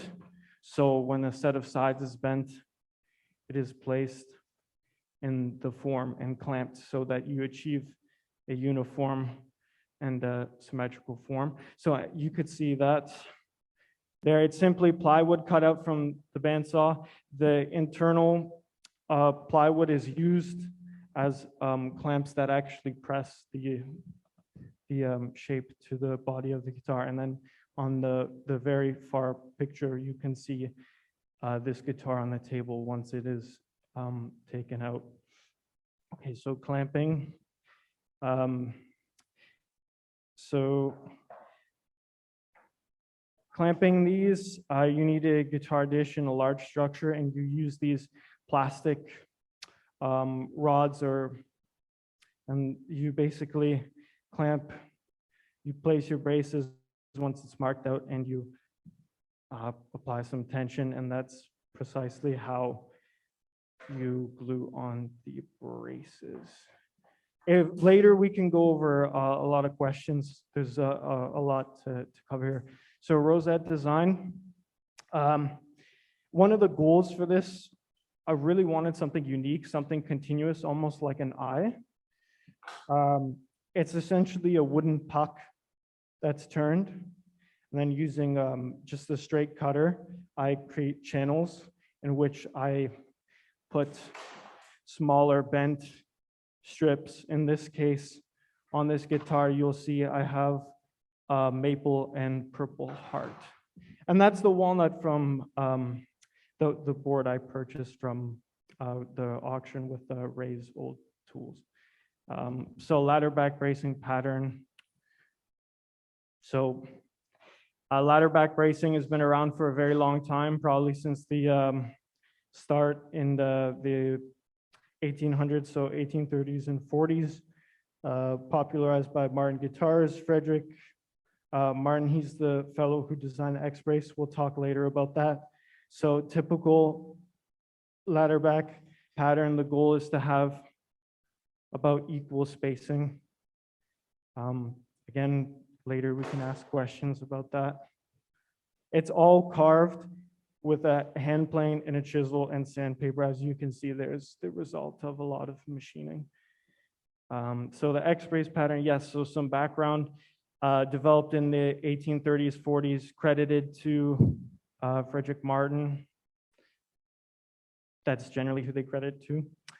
So the example I have here is a forward shifted brace pattern where the X is placed slightly closer to the sound hole. It's designed to improve the tonal characteristics, specifically the bass of the guitar. I have done about 6 guitar tops since the start of this research project. Okay, arm bevel. This is something that was really critical. I was fortunate enough to meet with a very coveted luthier in Toronto, Grit Laskin, and I was able to spend a lot of time with him. And I have a arm bevel featured to increase the ergonomics, and this is considered a Laskin style arm bevel. It's essentially a walnut for veneer. In this example, that is glued over a 45 routed, 45 degree routed section of the guitar. And I'll show you later with some fabrication photos what that looks like in the interior. Headstock, I wanted something unique. I have some examples of where this idea derived from or where it came from. It's very heavily inspired by electric guitars, but the design is to achieve strings that go straight in line from the pin straight to the tuning machine. As you can see on this guitar, the strings, they go out on a slight angle. The idea with having strings that are in line with tuning machines is it helps the stability of the tuning, and there's less binding in the nut if you go to do bending. So it was a fine balance to not clutter the headstock. We can take a look at that later. But here's the inspiration from some examples. So here we have an Ibanez X. This is more from a metal guitar genre. And you can see how the strings go straight from the saddle. And then here's a bunch of examples on the screen of other headstock designs. So you have your typical like Strat, Explorer, Classical, Gibson, Ibanez, Takamine, you name it. So fabrication, I'm just gonna flip through these really quick, but that's the surface underneath every single arm bevel that you see for the most part. Okay, well, yeah, sure, I'll just flip through these real quick. So here's the bevel block inside the guitar. You can see the linings notched for the braces. You can take a look at these examples in the guitar later. So again, notching for the lining, routing the sound hole. And a brief reflection here. So I've been part of this journey, and it's really, it's opened my eyes, and I can't conclude any of my initial questions. It's just an eye opener diving into the way of making musical instruments. So I can't say I've concluded or finalized any of my original objectives, and sadly I'm not done. I wish I could strum some chords for you today, but you know, another time. I'm waiting for some parts in the States because Canada doesn't have them right now. So one of the goals was to build a guitar following traditional techniques, and I'm almost in the sense reliving what so many people and craftsmen have done before, and it's been a very kind of rejuvenating experience for myself. It's almost like a fresh start, and this project has been a personal dream of mine to bring these two together. So, I mean, hopefully, if you have any questions, I can answer them later, but that's everything.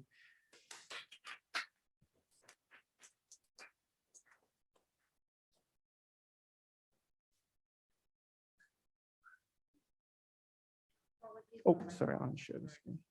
Yeah.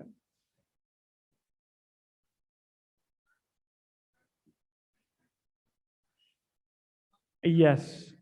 Ronnie's asking if he's trying to make Yes. one guitar. A lot of this was a research into getting to where this one is here, the shape. It's so complicated to fabricate these. I wasn't ready just to go straight to one. So I've actually experimented with wood bending and different body sizes. So these were done a set of 2 over the break, just using cherry. And there's a cutaway there and just a non-cutaway. So it's all to dive in, and a lot of these have different thicknesses and different arrangement of components to give me a better idea of how they behave acoustically. Like if I tap this one, it's very responsive because the materials were made lighter. Whereas if I tap this one, the back is a lot thicker. It's like knocking on a door. And this all influences the sound in the way the guitar has depth and its volume. For example, if I take this thing, this is a very deep body guitar. It's made of plywood and veneers. I repaired this for my ancillary project. So if I were to just strum a chord, this thing is very loud.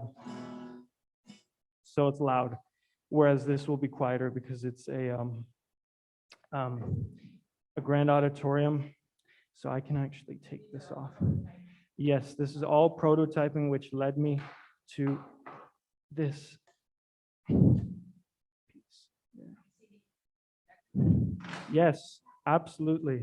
He helped me actually. Watching his work brought me to how I designed my rosette, which all that is in the process document. I've taken like 1 million photos of this process. So anyone can please come up here. Yeah, so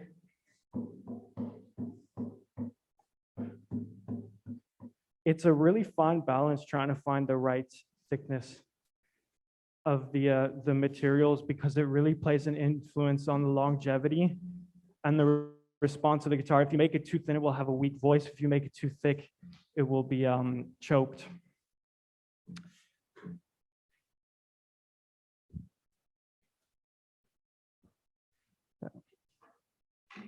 And here for the headstock, I should also mention, I have ebony, which is a very hard and dense material. Your nails, when you play, it doesn't dent it. It hides dirt and smudging. And it's very brittle. They say it makes the guitar brighter. I'm not at that level of lutherie to tell the difference. There's a lot of debating, but it's a very traditional material, widely accepted. And the neck, you can see here, is routed for the truss rod, and it's got a veneer. So, yeah, this is everything. I feel you, Marcus. Like you're into it, and the technicalities of building an instrument are, you know, there's levels of depth beyond furniture. I'm not going to ask the appropriateness of building an instrument, but yeah, I'm secretly working on a prototype myself. Semi-solid body tenor ukulele, monolithically cut on my CNC machine. So when nobody's looking, I'll, you know, advance the prototype or whatever. You seem to have the personality and the intensity and a growing depth of knowledge about what these things are.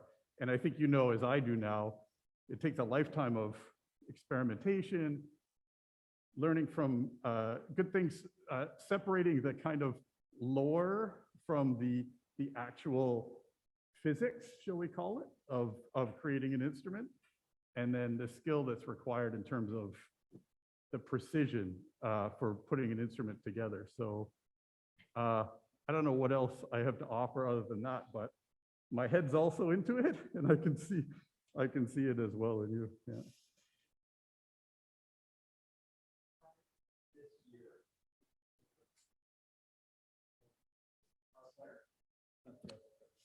Yeah. Yeah, just starting, yeah.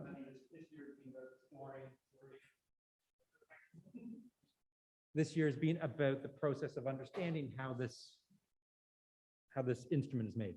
Because you alluded to at the beginning a little bit about having, like many of us, having had this time over the last few years to reflect or be alone or whatever it is, and it drew you back potentially to the guitar, and now you're on this sort of this journey of learning how to actually make one of these instruments. So I'm curious, from here, where school ends next week, where has this process taken you? And where do you sort of feel like this, because you've put an immense amount of energy into it? You said, I think the second thing you said was, I'm not done with this project. I don't think you may find that you'll never be done with this project. I think that's probably what Scott would say, or Peter does instruments as well. In terms of, and I know you've met with Britt, I know other guitar makers who are continually evolving, and you have the demeanor of someone who does this type of stuff. This, you know, between the three of us here, we all winced every time you put down the parts, because you're rough with them in a way in which you know how to, you're comfortable and around them and know how to handle them, whereas anyone else would treat them with kid gloves. So I'm just curious, where do you feel this is taking you next? I definitely want to take classes. I feel like Luthery is definitely something I should explore. I don't want to shortchange myself on this because the passion is there. It's something that a lot of things in my life have been very like not clear or seem indecisive, or just this is one of those outlets that I have to actually explore. I definitely want to continue with this, and I'd make these things if I'm good at it. So then I guess my perspective would be to hopefully for you to see that you've taken on a challenge this year in an unconventional. Scott sort of alluded to a minute ago. It's not furniture, where it's more based in woodworking. But I think for you, it sounds like it's been a personal journey as well, and you've come out of it with something to show for it and an interest and somewhere to go from here. So in some ways, you are done an element of this, I would think, and it's now a question of taking it to the next point. And I do appreciate the amount of attention and concentration and focus that goes into this type of work. The type of stuff I do for a living doesn't cross into this type of world, and I admire the people that can actually put that energy and time into it, because I know that it's quite a bit of work. So Thank you. Yeah, I think, Marcus, it's interesting that you came to this as a way to find yourself in an isolated circumstance, and that it gave you a respite from that. And it's clear that it's become a complete passion. I think what I find interesting about it is that it also, if we think making furniture is a solitary aspect, making instruments would be at the top of the list of solitary processes, really, because you need that time to focus. It's not like you can give this to somebody else to, cut the bracing and so on. It's something you have to be solely responsible for. So given the, I think the sort of social challenges that you've represented yourself, saying, that there have been difficulties in associating in a larger community at some points. I just want to make sure that you are able to engage really fully with a kind of community of luthiers, so that you can not feel you got to go it all alone. Because it would be really ironic if the thing that saved you from your isolation in COVID also further isolated you as a maker. And I know it's we've talked a lot about this, about your inability to bring the materials into the studio to work on these projects. I think everyone's looking at this going, wow, where did all this stuff come from? Because we haven't seen you in the studio. And I totally understand that the concern is about the material. I think a part of that is also that you are able to focus in your own space, in your own time. And that's a really good thing for the instrument. It may not be the best thing for you. So that's the balance I think you're going to have to take from going forward. I've loved every minute of chatting with you about this project, because it's something, like Scott, it's close to my heart. And I think it's interesting to hear that you want to take further classes.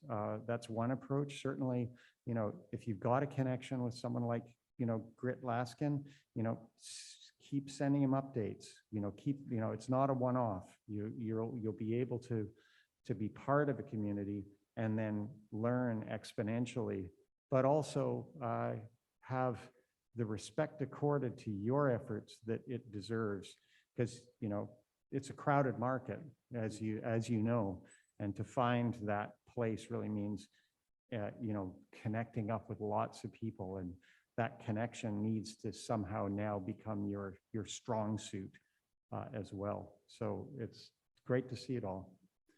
Kirsten? I just a quick comment. I know I've given Marcus a very hard time over the term in terms of documenting this process and putting it into a form that kind of gives it some rigor under the academic degree that you're getting for this project. And I do really appreciate this. Like if I just compare how you spoke about the parts and what you've been doing today, as speedy as you were, I think everybody in the room would agree that Marcus broke it down much more for us to really understand and appreciate the kind of time and thought, and even the little historical facts that you interjected, showing that you have actually done the work. I applaud you for that, and I really appreciate that you took the time to do that. So thank you. Thank you.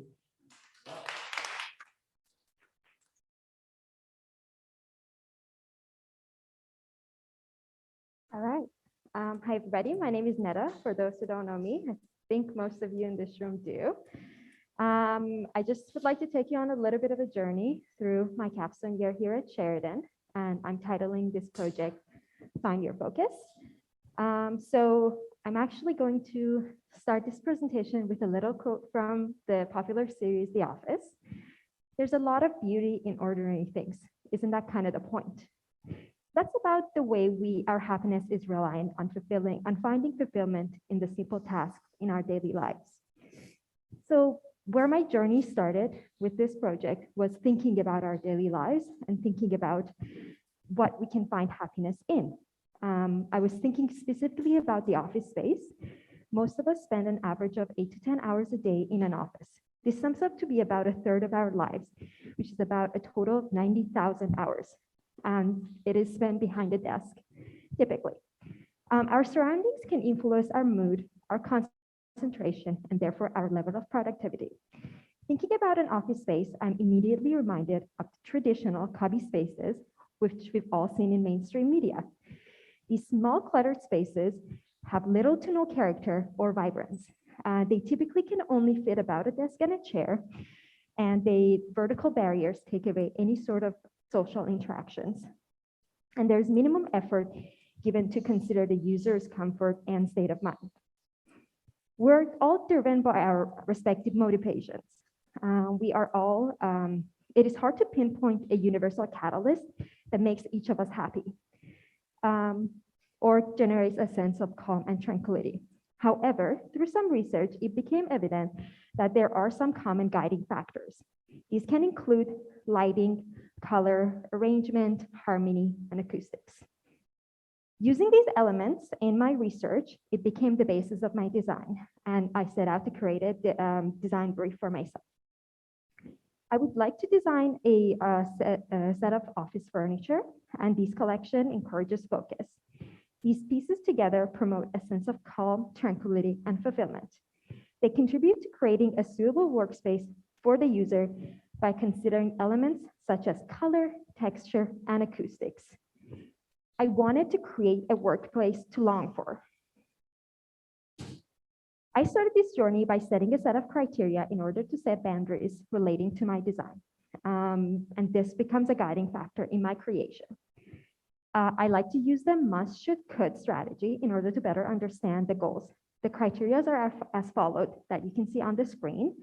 Must create a calm environment that promotes focus, must provide a suitable spacious workspace, must consider acoustics and sound observing qualities of material, must be suitable for a shared office space, should use natural earth tones, should incorporate some elements of personalization, should consider sustainability, should employ good lighting, and could include some texture in a practical or aesthetic design element, or could use a mix of materials such as wood, felt, metal, etc. From the start, I was very drawn to the idea of using texture in my piece. The idea of tactile simulation within design was fascinating. I did many material exploration with paper pulp, fabric, and felt. It soon became apparent that I was drawn to the natural qualities of felt. Felt is a soft but yet very tactile textile. It is sustainable and fire retardant. At the same time, it is one of the best materials when considering acoustics in a shared open space. It quickly became, using felt quickly became one of the driving factors in the main piece of my work, of my collection, which is the desk. The design of the desk itself takes into consideration the natural beauties of the wood. It provides a big working surface that is suitable for an open concept shared office space. There's a certain playful character displayed with the piece. The front legs are angled, as well as the front face of the desk. The legs are also rounded over to create a sense of softness within the piece. And there's a seamless face with the 2 drawers displayed at the front. The storage in the drawers also considers typical storage for office supplies such as pencils, pens, regular 8.5 by 11 paper, iPad, or anything like that. The felt screen helps improve the visual and acoustic privacy, which in return helps the user better concentrate. There are elements of personalization with the screen. Due to the lack of a mechanical hinge, the screen can actually be rotated and displayed how you want it to be on either side of the desk, which I thought was a nice little addition. And also at the same time, it can be easily manufactured in a variety of colors and styles in order to better suit the user. The possibilities are endless. And the tactile surface is pleasing to view or touch, and the visual appearance is light yet very sturdy. With the light, I wanted to keep some of the same folded design aesthetics of the screen. I needed the structure to be rigid, yet still have the same airy and light feel. I also needed a place to house the driver and all the electrical components. So I decided to go with a bent metal element, which you can see on the right picture on the screen. And I did that with the help of Christina in the ID studio. So I managed to break form a 30-second thick steel, and I wrapped that in felt, and also the wood stand at the back houses all the electrical elements. Regarding the size and the overall design, there was always, from the beginning, I had a lot of issues with the type of the light I wanted to design. And I think the product at the end is resolved, yet it can be played upon a lot more. And again, same as the screen, the color possibilities are endless. These 2 pieces together can accommodate the need to create a positive workspace. I managed to combine a variety of woodworking skill sets that I've acquired through my years here at Sheridan. I would also like to end this presentation with another quote. The objects in our lives are more than mere material possessions. We take pride in them, not necessarily because we are showing off our wealth or status, but because of the meanings it brings into our lives. This is said by Jonah Neumann, who is an American researcher, professor, and author. He exemplifies the notion of beauty. He exemplifies that the notion of beauty is indeed usable. It's a hidden danger to neglect aesthetics, and it should be kept at par with functionality aspects. Andrew, you might remember me as the girl who designed the nail polish box cabinet in fact, first year. I'd like to inform you that my nail polish collection is ever growing, but I think I've also grown as a designer and as a maker. I've come to realize that I'm driven to create beautiful functional pieces that create a sense of happiness. These pieces are meant to be functional and meant to better our mood and encourage focus. Thank you.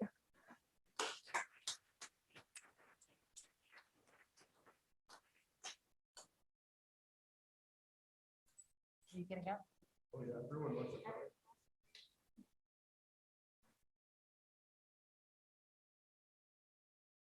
So how it is attached is with standoff bases on the back. So everything can get unscrewed, and because the holes align, so you can take this off completely rotated. Yeah.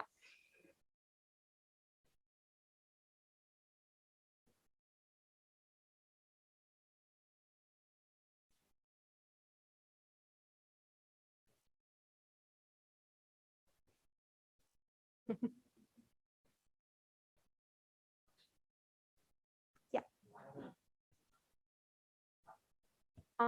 I think with this piece, the most element of customization would be the screen. I think in terms of production, it can be made into the L, a full U, or even just corner pieces, which then the pattern and texture can be customized as well. Connie is asking That's about the main, yeah. customability. Yeah, that would be the main element with this piece. Yeah.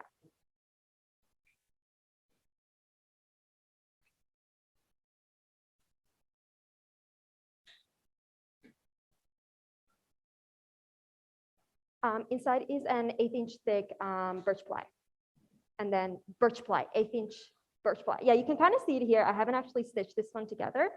So if you look inside, you can see the core in there. Yes, yes. I learned this is done by hand and everything in here is done by sewing machine, which Janelle graciously helped me for like. Yes, I use the leather punching tool to punch them. Yeah.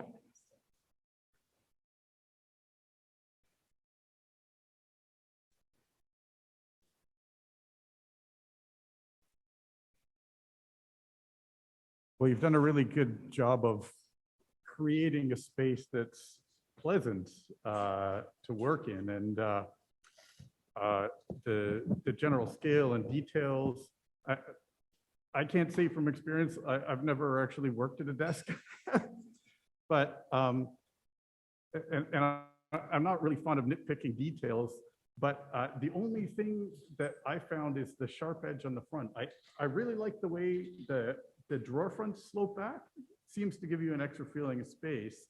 But when I rest my arms to work or sew, I know that sharp edge is going to leave these little lines on my forearms. Maybe the kind of ease over, round over, gentle things that you did with the legs could be translated to the top. But I think otherwise, it's super pleasant and a great space to work.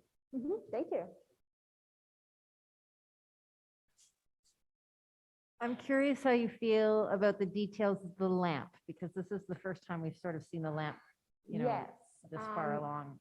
So the lamp's definitely been a struggle, and you know that throughout, I feel like the whole year. So everything in the lamp is actually put together magnetically. Nothing is fully glued. So I'm hoping to reassemble the lamp in a more clean way. Definitely was a struggle just thinking about how all those planes of the felt need to be folded and wrapped around this metal structure. I think that was one of the biggest challenges with this lamp. So theoretically, the base is magnetically attached, which it can come apart. And then I can actually unassemble this if I need to reassemble it, which is my plan, because I think there's so much more that can be done with the quality of how it is wrapped.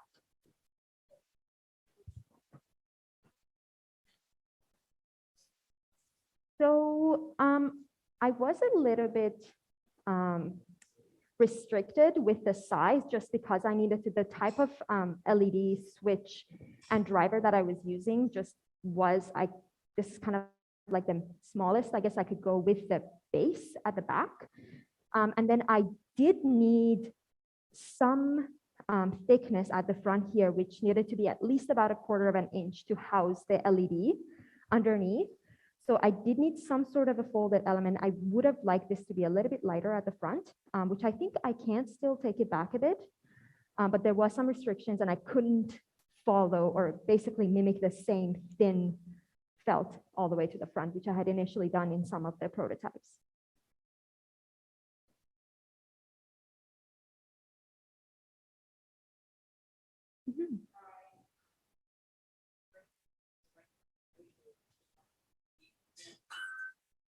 Yes. Yeah, that's a good point. Yeah.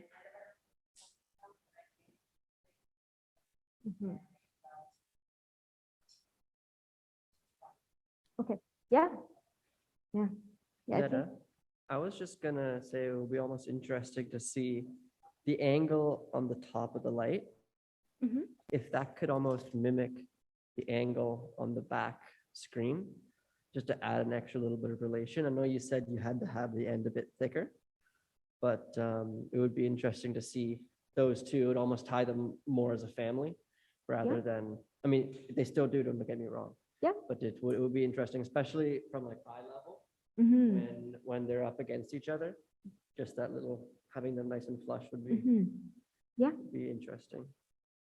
Yeah, that angle, I can't really say that it was a specific thing that I came up with, so it can definitely be played with. Mainly what I didn't want was a completely parallel angle to the desk, just because I thought this can give out a bit more light spill to the surface, but yeah, it can definitely be played with. Fair enough.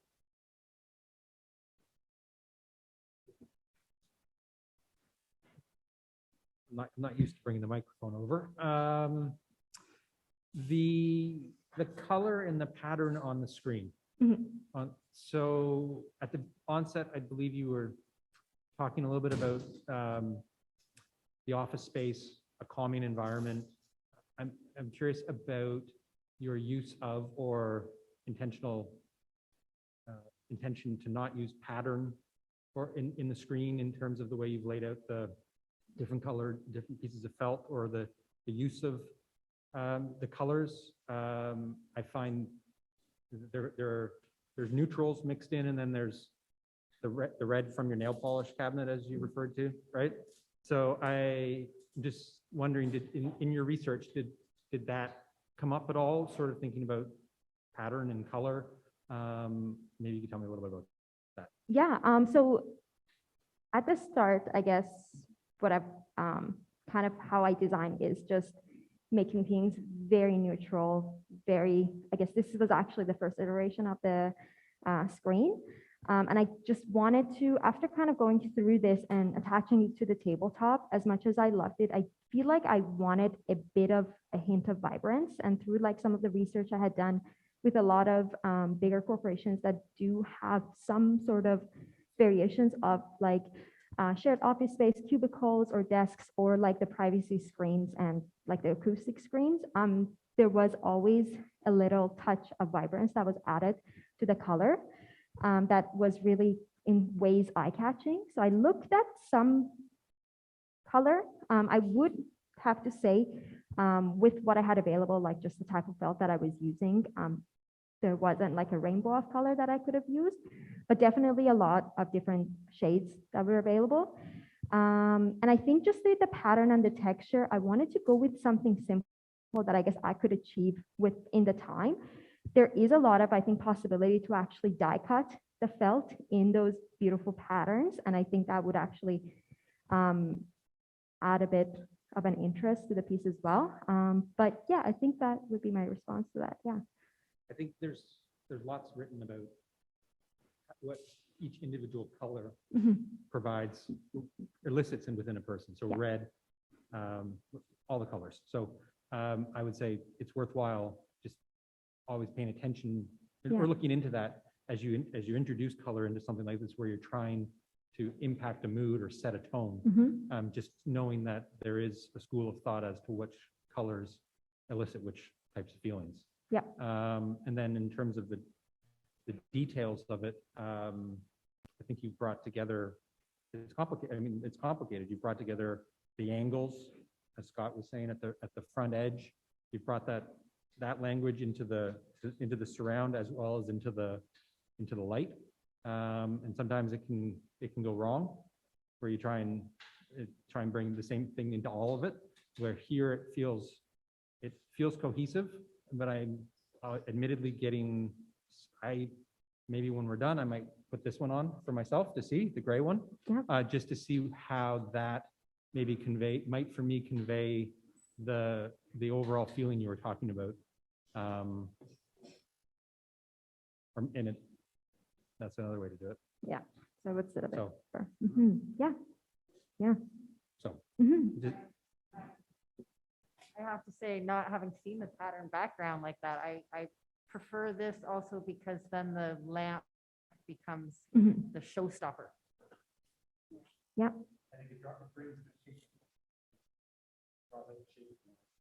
Yeah.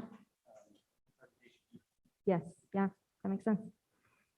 But if I read you correctly, that would be an element that you would leave open to personalization, because anyway, people are going to put pictures of their dogs up there and whatever else. So you're kind of providing a background to, and you've done some accessory. I think it was clever the way you did the light and the strips of red, and the way the object and the finish kind of blur a bit. And it could be, maybe like a nice red pencil holder in there would be another, addition to that. But that's obviously up to the person, and not everyone has the same taste about the environment they want to be within, right? Yeah, I think definitely the goal for this, if it ever, I mean, if maybe someday goes into production, would be just providing those like possibilities. Again, as I said, with the size of the screen, it could be just like even 2 corner screens that wrap over like each target corner. It could be a lot of different possibilities with the color and the shade that is exclusive to the space that the person is using it for. I would just like to add, just being with you throughout the 4 years, we've kind of gone to school. You're kind of typical, like you kind of have a more simple approach to like how you approach design, and like typically would go for the gray background. And I would just like to commend you on taking a risk and doing a colorful patchwork kind of screen. I think it really helps lend itself to be less sterile than typical office settings. I think it's very like evoking and kind of almost emits like a high energy atmosphere to be productive. And like, I see the light contrasting nicely with the gray, but I think personally, I find that it is really evoking to have like something that is exciting in the office space to like kind of keep it energized. And the gray is very like your typical sterile space. So I think there is a kind of a, like, I appreciate the thought into being put into that. Thank you. I think the stitching is really important in terms of a detail that speaks to your intent of creating that kind of comforting environment. You know, as you look closely to the stitching, even between the panels, is evocative of a quilt. You know, and I think that's a pretty important detail. I find the pattern actually fairly calming.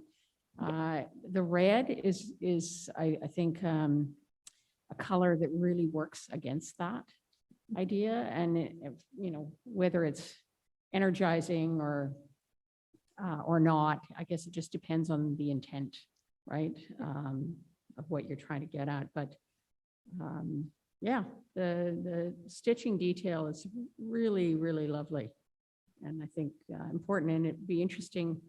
Wonder if you could carry that into the lamp, and that might help you solve some of the details about how you finish the edges around that lamp, or disguise some of the irregularities there. Yeah, I think definitely there's a lot more experimentation that I do need to do with the lamp, which is funny. We were having this conversation with Peter, I think a couple of weeks ago. Probably took me so long to just build that lamp, and maybe even longer than the actual desk, because this was my comfort zone. This was woodworking, and I knew what I was doing here, versus I guess the screen and the light were totally new. I had no idea of any sort of sewing or bending metal or any electrical work. So definitely there's so much more that can be done with that.